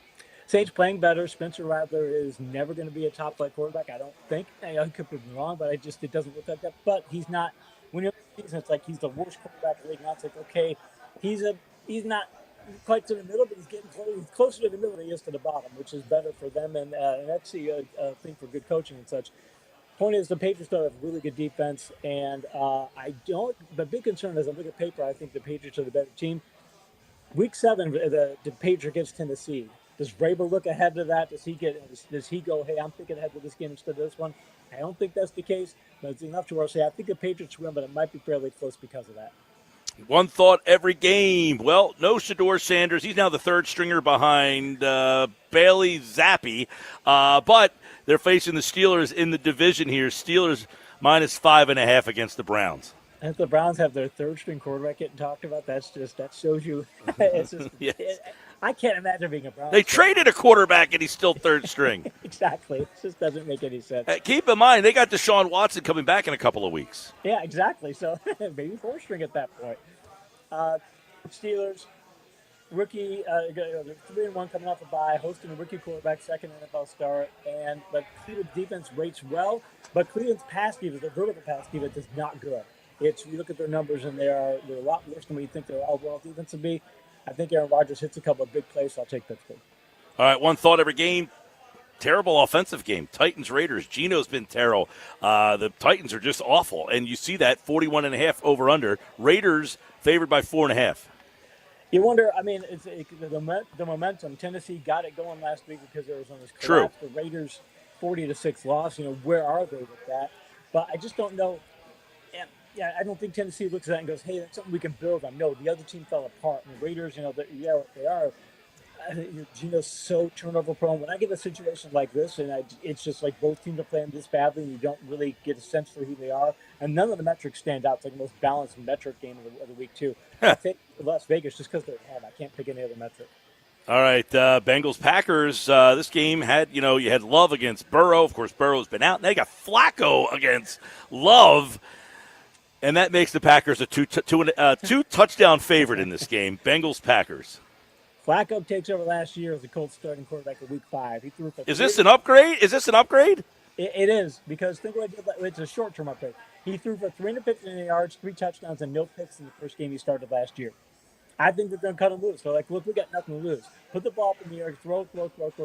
I think it turns it into a scoreboard shootout. I'll take Green Bay in a scoreboard shootout because they got a much better defense. But I think the game could be. I would be surprised if Green Bay covered that spread here. I just think the Bengals are going to. The scoreboard shootout tends to be close. All right, this is one of the better games of the week. Niners Bucks. Bucks a 3.5-point favorite, and both these teams have been. Tampa Bay's every game's down to the last possession, so you would imagine it's going to be close. It is. It looks like Purdy's going to play, or at least the last check, and it's like, okay, maybe he will, maybe he won't be in Corey. Jones has done just fine filling in for him, so that's good. I mentioned special teams earlier. The 49ers are fourth in that step metric. Tampa Bay is 30th. They're one of the worst teams in the league in special teams. And I just look at that and go, okay, San Francisco still has McCaffrey. Rashad White is not in Bucky Irving's class. I start looking at all that and I go, you know something? I think it's going to be enough for the Niners to get a road win. By the way, who's the better option there, Mac Jones or Purdy? I still would take Purdy because I think Jones, we got a ceiling on that, and Purdy has a ceiling that I think is higher. He's better. I think he's the guy who. I'll put it this way. Remember the old thing of Danny White versus I'm going way back, but Danny White versus Roger Staubach. White, you knew how good he was going to be in Staubach. You're like, hey, they could take it to another level. I think that's kind of the place here where you just know where you're getting with Jones. We might have a higher ceiling than Purdy. Sunday night, Chiefs and Lions. Chiefs a 2.5-point favorite. A little surprised by that, are you? Or is the Lions going on the road not ready for that yet? I think the spread is what it is because the Chiefs' defense is playing a lot better. They were not playing so well. We do all those metric rankings. I do red, yellow, green, red being unfavorable, and green being favorable. They were sitting at yellow all the way across the board. Like, wow, that's not usual for a Kansas City defense. They got a bunch of upgrades to red this week, which means they're a tough matchup with things. I think that's a big part of it. Plus, the offense has found a way to get moving when it's gotten healthier and such. Having said all that, Detroit can turn this game into a shootout. I think if they can turn it into a shootout, they can win that game. And I'll take them for that, but it's going to be close. All right, Monday night game number 1, Bills-Falcons. Bills are 4.5, over under 49.5. Falcons at home here in a big dog spot. Another tough one to call because the Bills, when playing that kind of, so like Eagles, smash mouth ball, play tough defense, and they got up to a good start. And then last week it kind of slowed them down. And I don't know if they have an alternate approach that they can really lean heavily on. Atlanta rushes the passer really well. They stop the run well. They're every bit as good as the Bills in pass coverage. They're even on special teams. So I'll take the Bills because they got the better quarterback. But I think again it's going to be a real close game. Monday Night Football number 2, Bears Commanders. This was the failed Mary last year where the Commanders caught that ball. It was a obviously possession game. This time the Commanders are favored 4.5. They are at home this time. Should be an interesting Monday Night Football game. Much different Bears team.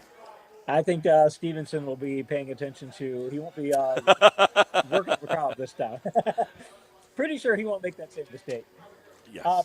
Bears rush defense, pass rush, they need a ton of improvement just to get to average. They're healthy now, but they're just really bad. You've got Bill, the running back for the Commanders. He's doing very well. They could get McLaurin back. Jaden Daniels is healthy. I mean, the Bears are an improving team, but the Commanders, I think we're starting to see, after we saw it last week of the day against the Chargers, we're starting to see the Commanders return to 2024 form, which is scary for the Eagles. It's going to be scary for the Bears, too. I'll take Washington. All right, there you go. One thought every game with Casey Joyner from The Athletic. Of course, he's brought to you by BMW of Atlantic City. Your BMW experience is closer than you think. Eagles and Giants tonight. How do you see it going down in the Meadowlands, MetLife Stadium? I think the Eagles are going to stick with their running game. I don't think they're going to try and go big passing. I think they're still going to do the same thing. The thing is, I think New York can run the ball, too. I think they're not going to be great at running the ball. I think they're going to be good at running the ball. And they got Tracy back. They've got Scotty Boo. So, I mean, they've got the ability to do that. It's a short week road game for the Eagles. So I don't think the Giants can come, our talent-wise, in the same league. But I have a feeling this is going to be one of those Thursday night games. It's kind of a slugfest and kind of a slog. And I think the Eagles will find a way to win that. But I think the Giants will keep it closer than expected. All right, remember the last time the Eagles played on a Thursday night and the Phillies played on a Thursday night was Eagles-Texans. It was like an ugly Thursday night game against Houston down there. They found a way to win that game. And Casey says similar. Find a way to win on the road in the division. Get out of there. Ugly win for the Eagles tonight. He's Casey Joyner. That's one thought. Every game in the NFL. He'll be back on Tuesday to look back at all the Week 6 action. Thank you, pal. Appreciate it, Mike.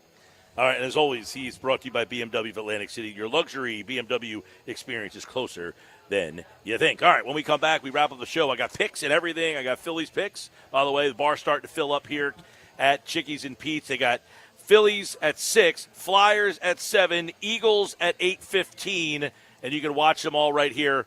Red October begins, and the Eagles-Giants, that's coming up as well right here on 97.3 ESPN. I got my picks, my game balls, and everything for the Phillies and the Eagles.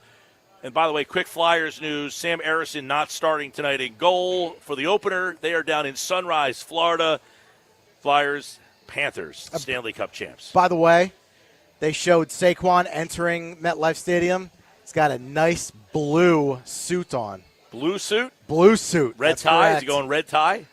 I didn't see the tie, but obviously trolling the Giants. All right, we'll Good close man. it all out. Coming up next here from Chickies and Pete's, Tropicana, Atlantic City. All right. How's it going? You're Mike? Yeah, I'm Mike. That's why you threw me off. Yeah.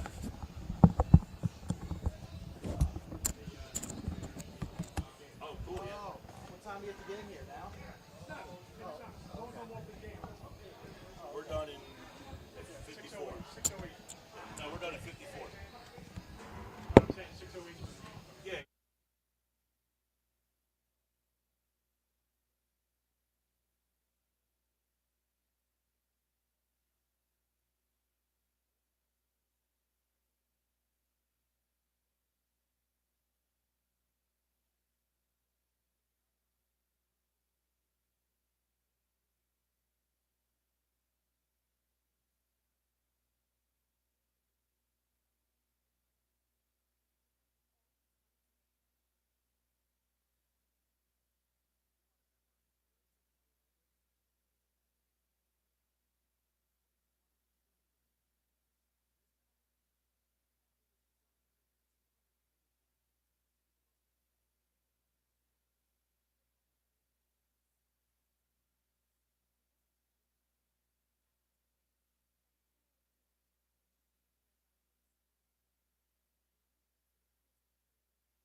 All right, we're getting ready to get out of here on a Thursday night. What a Thursday night. They've got the Flyers happening at 7, their opener. They got the Phillies happening at 6:08, game 4. They got the Eagles happening at 8:20, kickoff against the Giants. All the games are on here. We're at Chickies and Pete's.